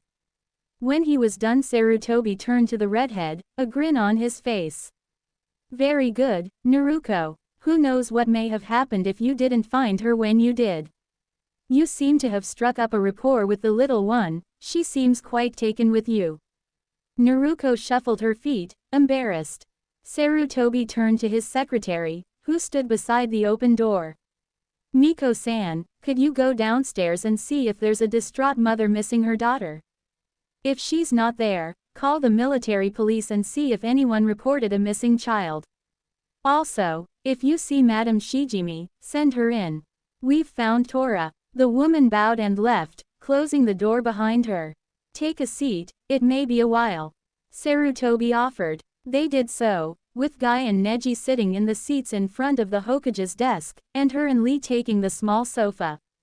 For a while the only sounds in the office were of Sarutobi and Guy speaking, and Hitomi's giggles as she played with Tora. Suddenly the door burst open and a woman rushed in, her face lined with worry. The secretary entered at a far more sedate pace, escorting a second, rounder lady. The first woman scanned the office frantically until her eyes settled on the little girl in Naruko's arms. Hitomi. Said little girl's head snapped up at that voice and her entire face lit up with joy. Mommy. Naruko rose, smoothly extracting Tora from the girl's grasp just before she practically lunged from the genin's arms and into those of her mother. The woman held the toddler to her tightly, her eyes closed and her body sagging with relief. It was obvious she'd been distraught at losing her child. Oh, Hitomi. The woman breathed. You know you're not supposed to wander off like that. You made me worried sick. I'm sorry. I was weighing with the butterfly in. I lost you in. I couldn't find you in. I met Naruko and Tawa and they brung me here. I didn't mean it. Hitomi blabbered as she hugged her mother with all her strength. It doesn't matter now. All I care about is that you're safe. The mother said as she kissed Hitomi's head. That's just precious. The second woman cooed fondly. She was shorter and far rounder than the first, and she had a very kind face. She smiled at Naruko as she stepped forward. I suppose I have you to thank for finding my little Tora. Naruko asked, tearing her eyes away from the mother and child. It was only then that she realized she'd been watching the reunion with a pang of deep longing. Then she realized what the woman was asking her. Oh, my team found and cornered him, but I was the one that did the actual capturing, if that's what you're asking. The woman smiled kindly at the girl. Thank you, dear. Tora just gets a little too adventurous for his own good sometimes. I don't know what to do. You are in very big trouble, young man, she said sternly to the cat. Tora just looked at her and cocked his head to the side innocently. Her stern facade melted and the woman just shook her head exasperatedly. Come on, you. She lifted the animal out of Naruko's arms and held him tenderly on her own. Tora mewed and rubbed against his owner lovingly. Wait, Naruko said as she remembered something. She reached into one of her pouches and withdrew the bag of catnip. She handed it to the woman with the explanation, I used this to lure him out. You'll probably get more use out of it than I will at this point. The woman smiled and took the bag. Thank you, dear, you're a kind soul. Naruko just shrugged. No problem. She looked at the cat in her arms and scratched him behind the ear. Later, Tora. Oh, would you look at that? The woman said in surprise as Tora rubbed against Naruko's hand and licked her fingers. Tora's never like that with strangers. You must have made a very good impression on him. Tora has high standards that are not easily met. If he likes you then that means you're a good person. Well come on, let's go home. The woman cooed to the cat as she turned towards the door. Hitomi must have seen the woman leaving with the cat because she pulled away from her mother and called after them, bye-bye, Tawa. Her mother smiled lovingly at her then looked up at the girl who had found her. Thank you, for finding my daughter. She smiled gratefully at the redhead. It was nothing, ma'am. Naruko murmured shyly, shifting uncomfortably. No, it was. Hitomi's my whole world. I don't know what I would have done if anything had happened to her. The woman looked down sadly at her daughter as the full scale of the danger Hitomi had been in washed over her. She shook her head to clear it of the terrifying thoughts and sighed. Say goodbye, Hitomi. We should be getting home, your father will be worried. The toddler nodded and suddenly lurched forward. Caught off guard by the sudden movement, Naruko was unprepared for the tiny pair of arms that wrapped around her neck, squeezing them tightly in a hug. Bye, Naruko. Hitomi pressed a sloppy wet kiss to the girl's cheek and pulled back, leaning against her mother. The woman bowed and took her leave with her child, leaving behind one shell-shocked genin. Naruko raised a hand to her still wet cheek, a look of complete and utter shock on her face. What just happened? Sarutobi chuckled once the woman left and looked at the young Kunoichi. It seems you've made quite an impression, Naruko. I'd say that your first mission proved to be a resounding success. I'll have the money transferred to your accounts, all of you. I'll even provide you a small bonus for finding little Hitomi and returning her to her mother, Naruko. The young woman bowed her head and scuffed the floor with the toe of her boot. Just doing my job, sir. She muttered. Sarutobi chuckled at her bashfulness and waved them away. Go, take the rest of the day off. You've earned it after all this excitement. Good work, everyone. Team Guy bowed respectfully and left the man to his work. They turned and headed down the corridor, towards the stairs. As they walked, Guy turned to Naruko, who walked by his side. I'll say it again, Naruko, I'm very proud of your work today. You accomplished your mission spectacularly and reunited a mother and her lost child. Few ninja can say that about their first mission. You should be proud of yourself. Thank you, Guy-sensei. Naruko said meekly. All this praising and complimenting was making her feel embarrassed. Then she remembered something and she turned on the Junin, a look of great annoyance on her face. But where were you back there when I needed you? The man blinked, taken aback. I'm not sure what you mean. He really wasn't. Naruko folded her arms and glared at him. Leaving me to deal with the kid on my own. I've never dealt with a child before. What if I messed up? Guy smiled that maddening smile at her. But you didn't. You did everything right, and did it wonderfully. You're a natural with children, Naruko. The girl scoffed and turned away from him. That doesn't explain why you didn't offer any advice when I asked for it. Guy smiled sheepishly and scratched the back of his head. Well, the truth is I have no idea how to handle very young children. I was hoping your maternal instincts would help you. I'd have been hopeless in that situation. Naruko rolled her eyes and threw up her hands in disgust.